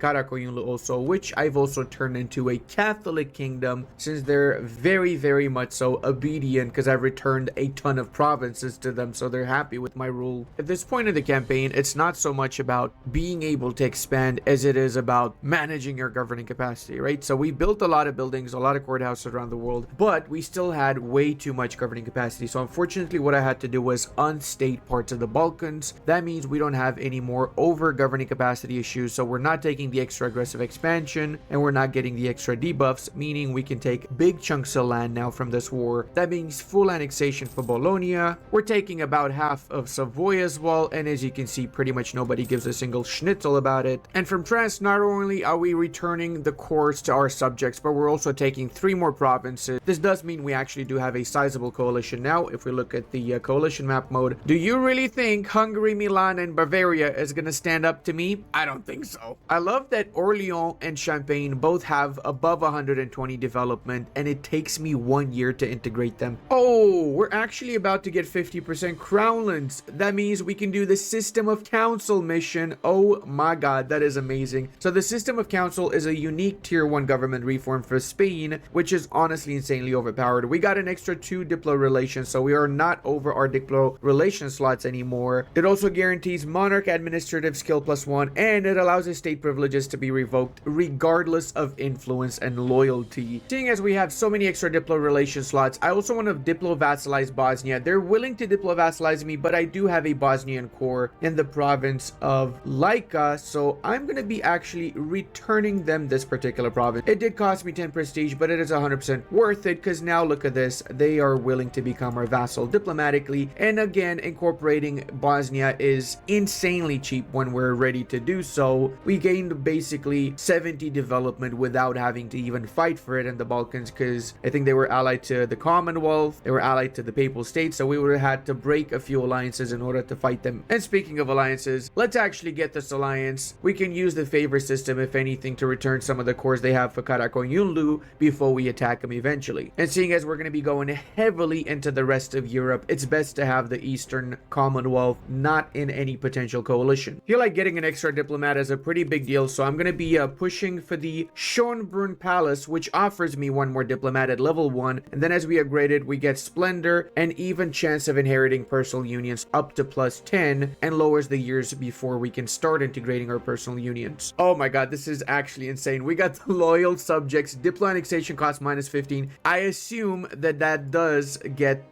capped at -90 though, right? It does not! No freaking shot, dude. We can annex stuff for 95% cheaper. For now, that is going on my thumbnail. So let's test this out.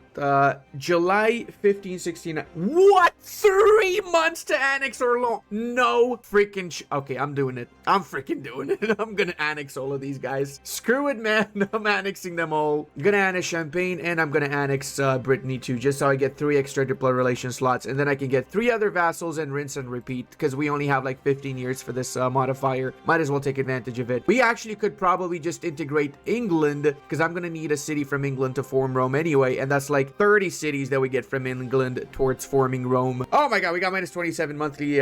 Yeah, okay, this might be a little bit of an issue, but it does seem like it's 2 months to integrate Brittany, so it's not actually an issue. Holy mother of god, dude, that is actually insane. So now we are at -14, but Champagne is getting integrated in next month, so yeah, this is actually insane. This is genuinely insane, my guys. Cannot believe this is really happening right now. Oh my god. Let's see how long it's going to take us to integrate a big nation like Karakoyunlu. 1570 May. We're in September. So that's like 8 months to integrate about 400 development plus. What the schnitzel, man. Not saying that's insanely broken, but it is insanely freaking broken. Because of the system of councils, we also have unique interactions that give +1 of each power. And whenever we select these, we have some options to choose between. For example, for the admin, we can make our advisors 10% cheaper, reduce the inflation reduction, or get missionaries and missionary string versus heretics, which is obviously what we need right now, so we can more quickly convert all of our lands. I really hate the way that Bohemia has this little province sticking inside of my land, so I'm gonna integrate him because of that. It literally takes me 9 months to incorporate the entirety of the 500 development strong Bohemia. Come on, dude. 9 months. That's it. 9 months. That actually is freaking crazy. We also can have an extra 100 ships now, so I'm going to build another 100 light ships to set in the Genoa trade node. And I think I'm also going to be integrating Karakoyunlu. We have all the cores that they need, and we might as well integrate them so it's easier afterwards to form the Roman Empire, because we will have a big chunk of provinces from Karakoyunlu that are required to restore the Roman Empire. Oh, I forgot that Bohemia actually had a pretty sizable army, so now we have a lot more units as well. We are actually a little bit over our land force limit, so I guess we can build some regimental camps to help with that. It's also our duty to make sure we leave the HRE with all of our provinces. We don't want anything to be associated with the Holy Roman Empire. I am going to be using the favor system to return some cores to Karakoyunlu before I incorporate Karakoyunlu, and then we're going to be canceling the alliance with the Commonwealth because we don't need them anymore, and because they own 3 provinces that are rightful Roman clay, obviously. Not gonna lie, I'm a little bit unhappy with the border war here, so we might do another war against Burkani just so we fix the borders. I'm gonna say it, this is the first time I've ever seen the Oirats completely wipe out all of Ming. It's almost as if they watched my video on the Oirats and they just followed alongside. All that's left of Ming is just breakaway Chinese states here. We've got Jin, we've got Dai Viet, and they're friendly towards me, so I actually could get an alliance with them if I want. You know what? I'm gonna get an alliance just so I can use them against Gurkhani. So I'm doing a little bit of spring cleaning around the Italian peninsula, and guess what, boys? The Milanese have developed so much their provinces that I can only take 4 provinces right now. Pretty much every single one of their province is around 30 to 40 development. It is just crazy. I don't even have much of a coalition right now because I've been managing it pretty well, but by taking the Milanese land, I get the entirety of Europe super upset with me. You know what though? I don't care, Milan. You're mine now. And I could just concentrate development just so I can make it cheaper for me to core all these lands. This is actually crazy. It's 94 war score for me to take the remaining 3 provinces from Milan in the next war. Hey, look at that, boys. Courtesy of the Scots, we also get another 10 provinces in Colombia, which will turn into our very own Scottish colonial nation. And of course, that means we can also do now the mission, the Scottish Main. Francisco Pizarro, which is a really great conquistador, is going to be of massive help, and we basically got claims, permanent claims, on the entirety of the Peruvian and the Mexican bits, which surprisingly are still not conquered by anyone. So clearly this is our cue to help the natives and bring them freedom and liberty. That's why we're bringing them. Truce is also over with the Papal State, so it's time for us to rightfully claim the city of Rome, added back to our collection of cities. Long have passed the days of Greater France. Now it's just 3 province minor France. That's exactly what we got going here. Oh my god, 164 overextension. Oh dude, I cannot even take anything from the Pope at this point. Guess we're just gonna have to bear through it and fight off all the rebels. I really wish there was like a way to show how many rebels you fought in a campaign, because it's just crazy. I've basically destroyed 30 plus armies of rebels, and I still got more I need to destroy now just because of a little bit of a tiny overextension. It's not even fair if you ask me. Finally, we managed to core some of the provinces from France. We're gonna wait for a few more cores, these other 3 big provinces here, because I'm not gonna be piecing out the Pope until then. I know I'm taking war exhaustion, but it's not the end of the world. I'd like to take some more exhaustion, then go over 100 overextension again, considering I had to fight every single rebel imaginable. I guess I could in the meanwhile take Siena. I don't think that's gonna put us over 100 overextension. No, we're good. We're at 98 actually. All right, looking a lot better now. Let's see what we can take from the Popos. We can take pretty much everything with the exception of 2 provinces. That looks fine to me. Nobody new in the coalition. Pretty much same old guys here. So yeah, we're fine. Don't worry about it. Everything is a-okay here. Just don't look at my aggressive expansion map mode. No one needs to look at that. Oh baby. It seems like the oldest of enemies have become the newest of friends. An alliance of convenience for sure, but you know what? I'll be a good ally to the Russians. Actually, I don't mind getting some allies in West Africa too, since I can actually diplo-vassalize them afterwards. So unfortunately, I wasn't paying attention and I forgot to join either one of the sides in the Protestant League war. So now I'm not gonna get the age bonus for the next stage, whatever the outcome. I'm a little bit upset. I also could not dismantle the HRE so far because of the alliance sets. It's pretty tough. I'm gonna do a little bit of cleaning up in Italy itself, since the Palatinate is not joining on the side of the Tuscans, and we might as well co-belligerate Switzerland since we also want to take lands from the Swiss as well. Courtesy of the English lands which we just integrated, we now have West African ports as well, and look how beautiful that little England is there. Absolutely delicious. What the hell is this? Why is the Isle of Man a separate country? I love how we literally have 4 random provinces around a semi-unified Ireland under Kildare. Let's just go ahead and get some claims on Kildare for strategic having reasons. How are they also reformed? Let me check at the map mode. Usually they stay Catholic. I'm kind of surprised they went reformed. Wow. Scots also went reformed. Also, I don't know if I mentioned this before, but this is recorded live on Twitch. So if you want to see the third part when I'm recording that, do make sure to check out my Twitch. That way you can give me all the feedback you want or ask me any question you want when I'm streaming the game itself. Another thing to keep in mind with the Spanish is that if you have 100% council consensus, you also get 5% admin efficiency extra. So right now we have 10% admin efficiency from Alhambra and the council consensus, which is why we're taking a lot more land than you normally would be able to take. And the great part is also that we can make all of these small one province miners Catholic nations by enforcing our religion on them. This is especially good if one of these one province miner has a center of reformation like Aachen does. If we attack Aachen, we enforce the religion on them, it destroys the center of reformation. Alright, Switzerland, 121 aggressive expansion to take your lands. I think it's worth it because these are all rightful Roman lands, and I also just don't give a schnaps about aggressive expansion anymore. It does seem like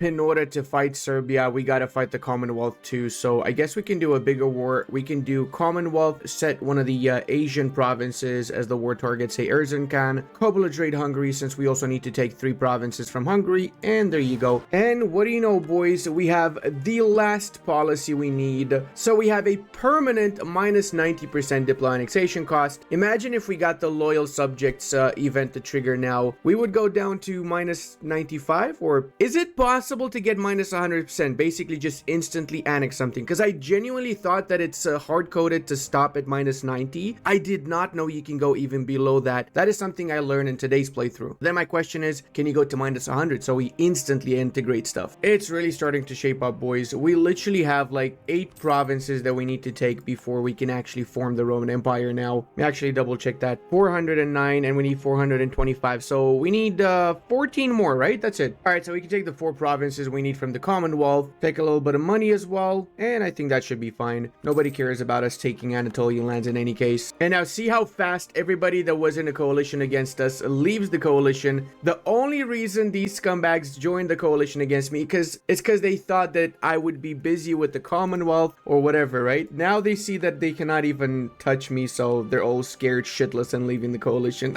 Oh, I love being overpowered. Murdering rebels in Bohemia makes me want to play Kingdom Come Deliverance 2. I've actually been playing it on stream for you guys watching on YouTube. So if you guys want to watch me play KCD2, check out the stream once more. I know it is a lot of aggressive expansion, but I don't care anymore. I actually don't. I'm just going to take everything I can take that is within the Roman Empire borders and just figure it out afterwards what we do. It's kind of historical, okay? The Romans had a bunch of Germans that didn't like them very much, and we have a bunch of Germans too that don't like us very much. It does kind of seem like there's less and less of them the more we annex, doesn't it? But now the Protestant war is over and we have the Peace of Westphalia because neither side managed to get an advantage and enforce their demands, which means anybody can become the HRE Emperor now technically. Surprisingly, it's less and less nations in a potential coalition, eh? We can also do now the Italian conquest, which makes Carlos an absolute chat lord. For the Spanish road, we need to have 50 transports. We have everything else for all of the missions. We literally just need 50 transports. So we have 31. We need 29 more. Oh my god, 249 overextension. Okay. Hey, we just need 3 more provinces to form Rome. That's it. This kind of feels a little bit like the reject gang, because all the nations that the French are allied to are basically nations I've taken a lot of lands from, like Switzerland and such. So it's kind of full circle here. We're giving a little bit back, right? By fully annexing them, so they're happy now because they don't exist anymore. So they cannot be unhappy. They do have some provinces outside of France. I'm actually not sure where they have those provinces, but I guess we'll find out eventually. They don't have any more in mainland Europe though, and that also means we can now click ES Maximus button and we can form the Roman Empire. All we gotta do is put the city of Rome in a state, and now we go here, restore the Roman Empire. It will make Rome our new capital and all of our primary culture will become Roman. We also get the Roman Empire tier 1 government reform, and we have the ability to establish pronoia subjects, the most overpowered type of subject in the game by far. Now this is what our map looks like so far. Check our coalition as well. It's okay. It's actually not too bad when you think about it. We're standing at a cool 6,000 development because a lot of these lands have been developed into oblivion. And remember, we still have a massive colonial empire. All of the Portuguese stuff is ours. Cusco apparently unified, so we're going to be taking that at any point. And yeah, we're still going to continue this. For YouTube, if you guys want to watch the next part, you'll find it on Twitch. We'll turn that into a video itself eventually if we get, say, 4,000 likes in this video, and I know people want to see that. And the main focus of that bit is going to be how to have an insane economy. So we're going to keep these borders for a few years, at least 50 years, not expand too much with the exception of the colonies, get insane amount of income. I'm talking 10,000 ducats with just these lands. So we're going to basically, quote unquote, be playing toll. I'm going to maximize the efficiency of every single province. We will be doing a lot of states. All of Western Europe's going to be complete states. So we're going to need to have town halls everywhere to be able to get those states done. We're going to have to use our monuments to increase our governing capacity and to just give all the bonuses that we can get, such as the -10 idea cost from St. Peter's Basilica mixed in with the other -5 idea cost from the Al-Azhar University and so on. So we're going to show how you can maximize as the Roman Empire. And of course, because this is going to be on the thumbnail, we're going to be restoring the Roman Empire. We're going to get the new ideas that the Romans have. So we've got discipline, manpower, diplo reputation, core creation cost -25. So it's significantly cheaper coring up now. We have another 5 admin efficiency, so we can expand a lot faster as well now. We get another 5% from the Roman unique tier 1 government reform. So we currently have 15% admin efficiency. It's -3 because of the over governing capacity, but that's easy to fix. We'll fix that in a few minutes. We also now have access to the parliament or the Senate, whatever you want to call it. The fact that they made it all culture group when you form Rome becomes your Roman culture is just the best thing ever. It kind of made me want to integrate Portugal, but at the same time, I want them to keep on colonizing the New World, so I didn't want to that hard, clearly. I'm 90% sure the Russians are going to break the alliance and going to rival us, but hasn't happened yet, so let's see what will happen. Should we get any allies? Do we need any allies, chat? What do you think? Also, shout out to Hungary for becoming basically Romania. This is what I'm talking about. It's a nation of love. Just like one day, Hungary will annex Romania IRL, and then Hungarians become a minority in their country once more. It's all Romanians in Hungary. Look at that. Okay, you happy now? Is this what you wanted? Hey, we got global trade. That's awesome. What's not awesome is the coalition that's basically the entirety of the HRE. Historical gameplay, okay? Romans have to fear for their lives because there's vile Germans trying to grab their lands. More importantly, we got to get rid of this monstrosity that is the claimant to being Rome. But clearly they're not, because look at the map. Look at my name. What does it say? Yeah, that's right. We're the Romans, okay? We are getting a little bit of a disaster happening, boys, because we've got a center of reformation in our country converting the shit out of us. That center of reformation is located in the province of Bern, which coincidentally will be in a few moments. And we have the option of getting rid of this center of reformation by returning the province to Switzerland. Oh, freedom for the Swiss. Also, I'm going to be attacking them and converting them to my religion, which would destroy the center of reformation because it's a one province minor. Did I leave the HRE before I released them? I did. So that means they're not in the HRE, which means that it's going to be no issue. Actually, it probably would have been better if they were in the HRE because that would have called in the emperor and I would have gotten rid of half of the coalition in a separate truce, but that's fine. Now we are still gaining progress towards this disaster, but it's only +1 because we are below 75 religious unity, and that's going to go away soon because we're up to 74 already, and we're going to get the 1% more in a few moments. First war is against Zepop together with the gang of skibbities, which is the Commonwealth. Commonwealth is the real skibbity here. Hallelujah, we're down to 0 overextension. What a blessed day, chat. What a blessed day. And look at that, we've changed the culture of many provinces. Speaking of, I'm going to be focusing on this in 1608 when I'm able to, and I got to get a level 5 advisor, so we're going to change this bad boy here. Let's look at the map now. Okay, it's starting to be more Roman. Definitely starting to be. Oh, yes. Give me that Roman. Oh, I love clicking this button. My favorite button ever. It's better when it's like in a random little spot, so it gives me adjacency bonus afterwards. That's just the best. Oh, we can actually do the Spanish road mission now. That's going to give us land attrition reduction, movement speed increase for 20 years, and eventually we can do the Spanish Netherlands, despite us clearly not being Spain anymore. Also, I forgot that we can hire tercios, so we probably want to get some tercios, so we do the next mission, which requires we have 60 tercios. I am realizing very quickly that my units are extremely overpowered, and this is no sort of a challenge this war, so I might need to set some hard barriers and put some self-inflicted barriers in this run. Otherwise, we're just gonna snowball and conquer everything really fast, and then what's the fun in that, right? All right, we've done a little bit of Carpatica Siegium, and we got rid of the Commonwealth. There you go. Get out of here, Commonwealth, you scumbags. It's a good little truce we have with them, so we don't need to stress about them for a while now. I'm literally in the process of building, how many? Like 100 freaking courthouses. Hopefully that means we're gonna stop being over governing capacity afterwards, or at least close to being less over governing capacity. All right, we just got another 10 admin efficiency from admin tech 17 or 16, so that means we can actually fully annex Savoy now. 137 admin to core it up, and as you can see, nobody cares about it. Not a single nation in a coalition that's not already in a coalition. As for the Popos, bye-bye. Curious where they're going to be popping out afterwards. They're going to be getting some lands in the HRE somewhere. And our old ally of Russia is now our new rival of Russia. How things change in life, in it, bruv. That also means we can now do law and order. So until the end of the game, we get monthly reform progress and government, state governing cost reduction minus 5% in Granada. Oh, hold on a second. That's for the whole country? We get minus 5 state governing costs for the whole freaking country? Brother, I thought that's local. That is freaking crazy. That is for the whole country. We just got rid of like 300 governing. If I knew that, I would have pushed for this mission very early on, because this was like, look at this. Oh my god.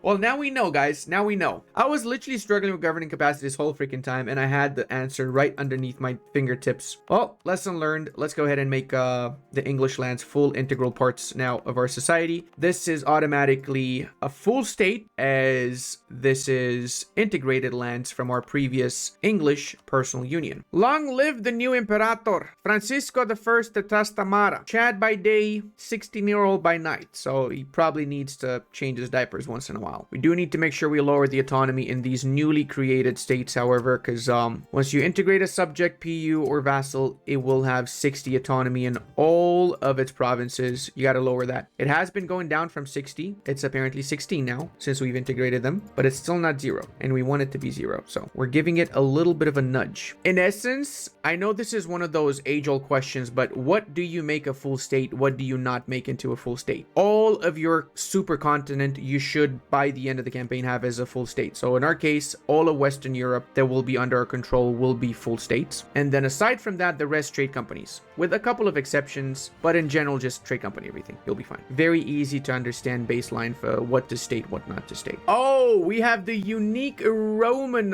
naval doctrine, the Tactica, the military manual collecting the experiences of Roman Empire's military naval warfare. Galley combat ability, ship disengagement chance. Ooh. Okay, I think it's time we establish some Indian companies, boys. Bakabat is probably the best one. There you go. Pleasure doing business with you, Delhi. Just when we paid off all of our loans, we get more loans. So I just realized we cannot recruit any tercios because we don't have any Castilian provinces. Oh, brother.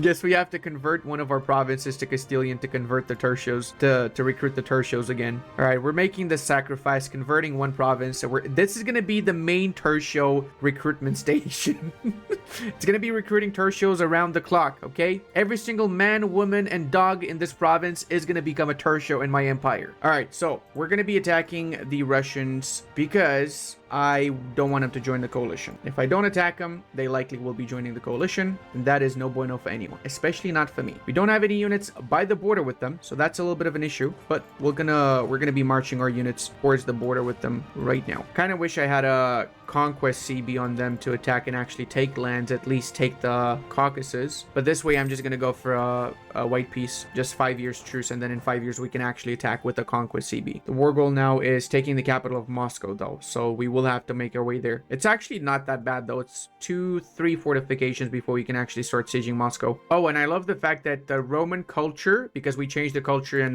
Petra to Roman, means that we can actually use the monument in Petra now. Because remember, the monument in Petra technically was built by the city of Petra was, as we see it today, the remnants of the city of Petra was a Roman city. Previously, it was a Nabatean trading post, but it was turned into a proper city and was one of the biggest cities in this particular area during the late Roman period. Well, I guess late Western Roman Empire period, early Byzantine period, you could say. Oh, we finally became the freaking Korea. I've been trying to become Korea controller in this run since 44. I never got to be Korean controller, and now after I freaking conquered most of Europe, I become Korea controller. Well, yippee-yi-yo, skippity-skippy-day. Thank you very much, freaking game. You know what I'm gonna do? I'm actually gonna go for the institution spread and embracement cost, because we have a big country and we need it to spread a little bit faster and be cheaper to embrace. Holy schnitzel. France is still alive and they're in the New World. They're a New World nation, some would say. This is incredible, as they say in French. Incredible. Totally a word they use. I have minus 860 aggressive expansion with France. I'm not saying they hate my guts, but they're not really happy with me, are they? Yep, I am going to be attacking them. Make sure they don't exist for too much longer, though. We need the New World for ourselves, for strategic having reasons. The Age of Absolutism. That's a new one, huh? Ludi, I'm tired. You say absolutism wrong, bro. Now you get disgusting absolutism, okay? You happy now? Look what you made me do. That means we need to become a multicultural nation, promote 5 cultures. No. We're gonna build some universities. That should be enough. Ah, yes. Beautiful AI logic. Capital, fort level 2. Random ass fucking fort, end of the empire, nobody gives a shit, level 4. Love it. Absolutely love it. Let's go ahead and barrage this bastard. I'm not complaining, chat. I'm not complaining, okay? I like the innovativeness. It's just, I'm tired of getting loans because of events. It sucked. All right, well, we got Moscow, so we should be able to enforce. We can get a little bit of money out of them. Actually, we could take a fuck ton of money out of them. Maybe I'll stay in the war a little bit longer, get some more money. Wipe out a few units in the process too, might as well. So, in this particular event, cotton increasing in price is not in our benefit, so we're gonna be instead going for the second option. Mercantilism is the right way, clearly. If we were a New World nation, sure, we would have gone for the other option, but we're not. Actually, to point this out, because chat asked, you guys on YouTube watching this, we're having a little bit of a discussion on hegemonies. Reality is that the naval hegemony is the real military one, because the bonus it gives, artillery damage from back row plus 20%, is absolutely massive. So it makes your armies insanely overpowered. However, the military hegemon is when you want to do a world conquest, because it has the war score cost minus 10% for provinces, meaning you can take more shit so you can conquer the world faster. And then the economic one is obviously if you're role-playing, playing tall, want to get a big ass income, shit like that. I don't think anyone actually goes for the economic one unless they're actually role-playing in the game, in my opinion. And sure, the governing capacity plus 20% is great, but if you're doing a world conquest, for example, that doesn't matter because you're not gonna core everything. Ah, yes, Alta Gracia, the famous capital of France, clearly. With the Russians on a timer, which means in 16-19 we're gonna attack them for actually taking lands, what we can do is just focus a little bit on building more up our economy, get them manufactories going. I guess we might as well finish the French war too. I kind of forgot that we were at war with the French. If I was to fully annex the French now, their subjects would become my subjects. I think I'm gonna keep them as a 1 province minor in this province of Coro. They shall be the Corons. Yeah, I'm actually down with that. Fuck it, let's do it. There you go. And all of this goes now to my beloved subjects, Portuguese Brazil and Roman Colombia. Historical gameplay, by the way. Oh my god, the Iroquois literally are saving the New World. Look at that. Because I decided not to go New World and I also puppeted the other nations that would have gone New World. The New World is basically a paradise for the native. At least North America is. We still managed to make our way around here. One way or another though. A little bit. Oh my god. Chat said there's casinos everywhere. I don't know what that reference is to, but I'm sure chat would not make any inappropriate references, right, guys? Wait a second. France attacked Scottish Columbia? I thought, brothers, France has 2 provinces and they attacked Spanish. They got bowls of literal steel. Holy schnitzel, France. Oh, actually, if we improve with the Gurkhani, we might even get them out of the coalition. And if that happens, the rest of the coalition is just the Europeans, which is easy prey. So we can just attack them after. Because we have so much extra manpower, we might as well use it to upgrade our monuments quicker too. Oh my god, look at all that Roman in North Africa. Oh, that is beautiful. And parts of England. So random where the Romans are choosing to migrate and replace the natives in these areas, huh? I mean, take back their lands, I mean. Oh god, are we the settlers? We lived here 2,000 years ago, okay? Shut up. I don't know what to do with my extra admin points. I'm not expanding, I'm just chilling. I'm gonna use expand infrastructure. We're playing tall. Look, we're playing tall. Ludi, what the hell are you doing? You should be expanding. Use that admin points to core stuff. What the hell, Ludi? Sena Iulia, Spoletum, Perusia. I love the fact that they changed the name to the Italian provinces to Latin. That's fucking awesome. Bononia, Ferraria, Tarvisium. Oh my god, that's so cool. Forum Iulii, Venetiae, Verona, Patavium. Oh my god, Parma. Wait, we can buy stuff from Adal? No way. What did we buy? Wait, which province did I buy? I don't even know which province I bought. Comoros. Where the hell is that? Oh, it's this. Oh my god, we have a border with Kilwa now. We're the best. Now for the next idea set, we're going religious simply because I want to be able to convert stuff cheaper, 25% cheaper. Then we also get from the influence with religious policy another 15% culture conversion cost. So that means we're going to convert for extremely cheap. And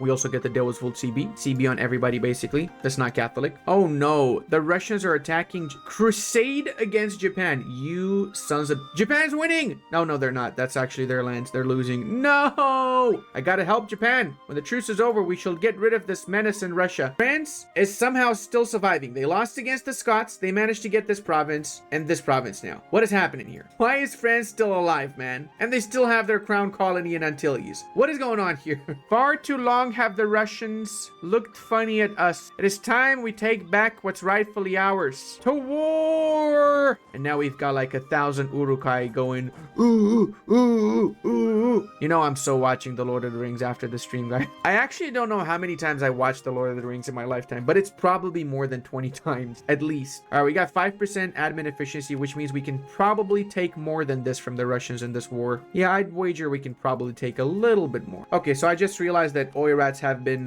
fighting the Russians this whole time. I was wondering where the Russian army is. Apparently, it was in Oirat lands, and they forced them to cancel the alliance with scumbag. Wow, Oirats, what a good friend you are, bro. Monument upgrade 25% cheaper. Oh my god, yes. Look at that. That's crazy how cheap monuments are to upgrade now. Oh, come on, stop running away from me, Brandenburg. All I want to do is have a chat with you. You know, this reminds me of a Dave Chappelle skit that I saw where he says that he like got mad at these white dudes for throwing a snowball at him, and he's like going up to the car and goes like, hey guys, open up the window a little bit, I just want to talk to you. And then he tells us that it's good they didn't open up because he was about to murder their ass. Says apparently that's an old black person trick, but little does he know that's also a very old Eastern European trick. I think that's really just a old rough neighborhood trick in actuality. There you go. I'm gonna assault this fort so I quickly take it and get more war score. Ooh yeah, give me all your schnitzel. Give it all to me right now. It's mine. It belongs to Rome. I feel like this looks better. This looks like a nice proper border, doesn't it? Yeah, it does. I'm gonna take this. This is mine now. Thank you very much, Russia. We managed to finish our religious ideas, which means we got the culture conversion cost minus 25, and with the policy another minus 15. So converting culture is insanely cheap. But yeah, we're basically converting right now most of the Roman Empire already to our culture. Only parts left are the ones in red, which will be converted once we got about 900 diplo power. Should be enough for most of those areas, really. Getting the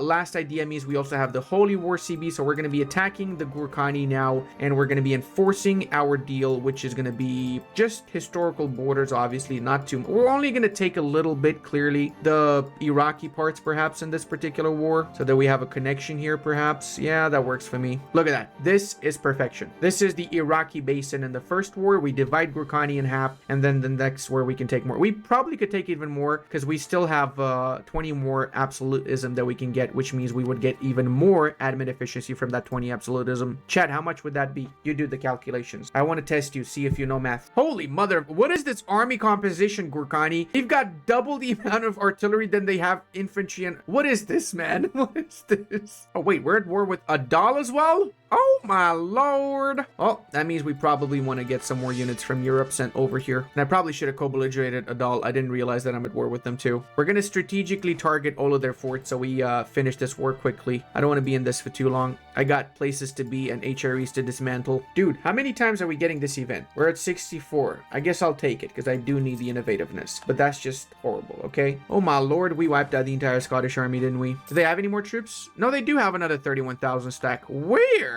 How is Scotland doing so good? What the hell? Oh wow, surprisingly Adal has 90,000 units. That's crazy, bro. You know what? I might take some provinces from them just so I have a little bit of a snake into the south for future wars. Kind of difficult to see the different colors, like my colors and the Gurkhani colors here. They're so freaking similar. It's crazy how similar they are. The cool part about the Scots joining into this particular war is that we're going to be able to, after the truce is over, we're going to be able to just fully annex the rest of Scotland. And that way we also get their colonies after we fully annex them. Ah, yes, classic 78% siege. Why not? 3 Diplo power to convert the province of Arguin. That is delicious, guys. Come on, that is absolute perfection right there. Ah, yes. What is this, guys? Another 78% siege. Why not? Right? Come on. Why the freaking Schnappeldupe not? Oh, that's actually massive Sag. Ethiopia really does not have any more cores. What the schnitzel? All right, we're gonna take this particular little schnick. There you go. Thank you very much for cooperating with me, Adal. As for Monsieur Gurkhani, literally the peace deal I was talking about earlier, plus we can take one more province now, so that should be enough. Way better borders, isn't it, chat? Isn't it? Look how beautiful the borders are now, like actual borders without border gore, for Christ Schnitzeldorf. Oh dude, seriously, 101 overextension. The fields right now, the literal fields. We're gonna be sending more ships to the Basra node, because right now having as much as possible of the Basra node, it means we're gonna get a ton of trade coming into our lands afterwards. Oh my god, I forgot about the freaking French war. Oh my lord. I'm gonna take this part in this war as well, just so I have the coastline given to my subjects, just in case shit goes sideways and we don't manage to get Scotland subjects once we fully annex them. Actually, before we declare in the coalition, we have to declare in the Russians because the truce is over with them. So let's go ahead with that war next before they join the coalition against us. Okay, on the bright side, guys, we've got about half of the empire pretty much being Roman now, so we're working our way towards it. I think I can get a new colonial nation established in the Caribbean now, if I'm not mistaken too. Okay, come on, seriously,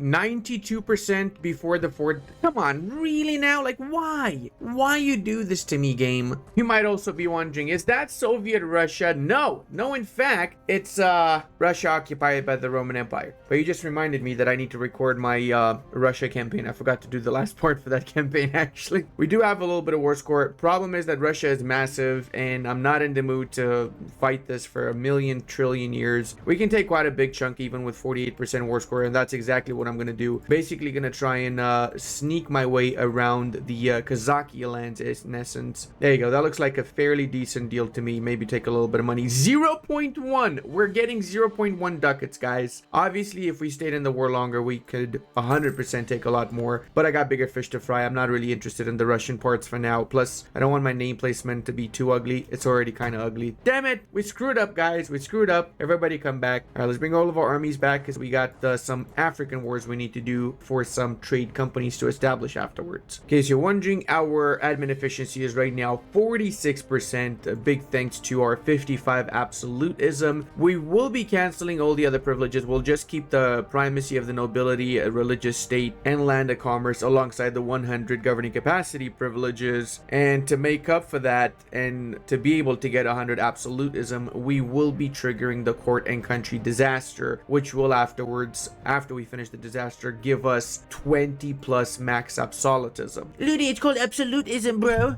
Shut up, you nerd. Also, check out how cheap all of these provinces are. We're coring lands, but 2 admin, brother. That is insane, man. 2 admin to core an actual province. What the schnitzel is this game, bro? Also, pretty sure that I didn't fight a single Russian army in that war, if I'm not mistaken. I think we fought like some Koreans and that was it, because the Russians were primarily fighting Oirat and had their armies in the east, and we just managed to siege their country before they even arrived into the west. Another reason why I wanted to be at peace is because I also want to use our brand new ability. I'm talking about the Pronoiar. Because we formed the Roman Empire, we have the same unique subjects that the Byzantines have, the Pronoiars. This way, as a Pronoiar, a nation can be inherited as long as we retract the right to inheritance from them. So the way that this works is whenever the leader of this nation, namely Alexios Otho, passes away, the nation will automatically be integrated into our country without us having to do anything. It's even better than the 95% diplo annexation cost that we already freaking have, guys. It's crazy. Now, that being said, Brabant's gonna get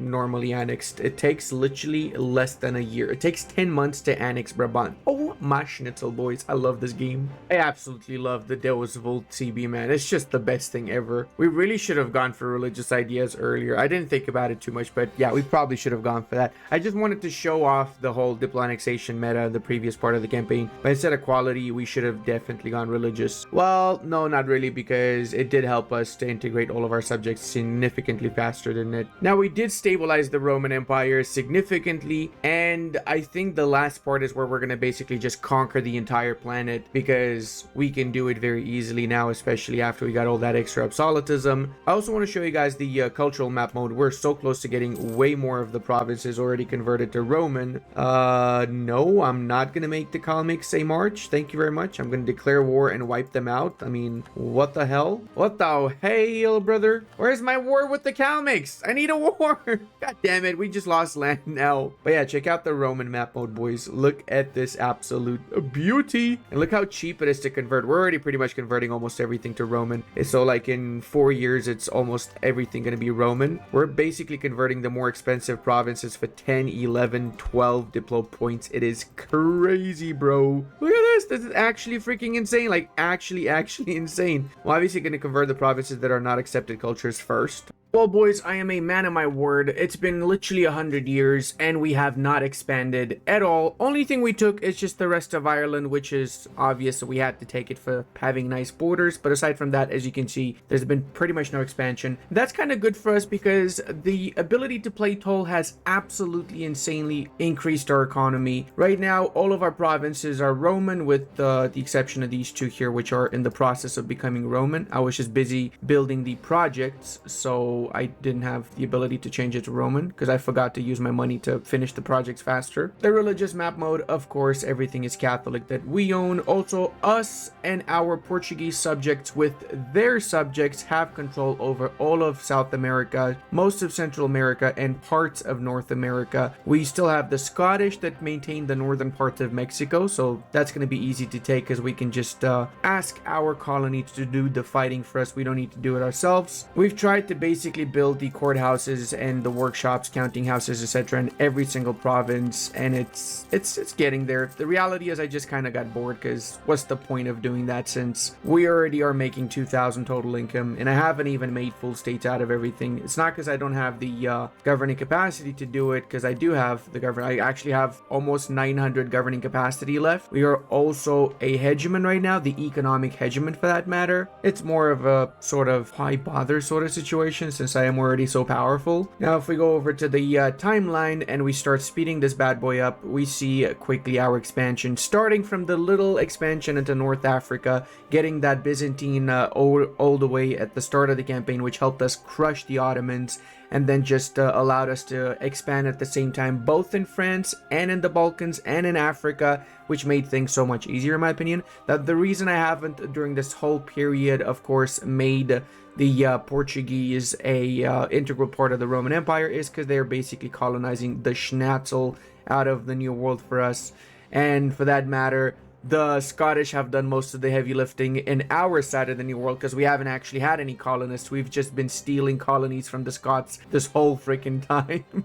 So yeah, thank you, Scotland. That's also partly why I let them survive, and also for the roleplay, because the Romans did have, right, the Scots as a thorn in their backside for a very long time after all. Another point to make is that Hungary has solidified itself as Romania. Now, culturally speaking, they are predominantly Romanian as well. Only a few Hungarians remain within the Hungarian parts. For all intent and purposes, we are the biggest culture on the planet right now. Asia looks a little bit like this. We've got Jin basically replacing Ming. We've got Japan pretty strong, Gurkhani, Bengal, basically three major nations, Delhi, Bengal, and Bahmanis in India, and we allied to all three of them, and I believe they're also allied to each other if I'm not mistaken. Yep, so it's the holy trilogy of the Indian nations. Unsurprisingly, the Scots are also the ones that colonized Australia alongside Vijayanagar. Okay, so that's a interesting dynamic. They almost have the same color. It's kind of indistinguishable in my opinion. Now, as you'd imagine, I'm just gonna watch a TV series now and let the game play by itself, because there's really not much else for me to do. We've come to the end of the mighty Castilian campaign, a roller coaster of emotions and lots of fun in the process. I hope you guys really enjoyed this. I had a ton of fun making it, and I'm really gonna miss EU4 Castile, especially since EU5 Castile is significantly more powerful, as we've noticed. If you want to see more EU4 movies, as I like to call them, I've got another French one released for the current version, and I've got more on the way. Check the playlist in the description, and until the next time, take care of yourselves, and remember that life is short, so don't stay inside the house playing video games all day. Go outside, smell some grass, get bitten by a poisonous snake, and then end up in the hospital. And maybe you should just stay in the house. I'm not saying it's healthy, but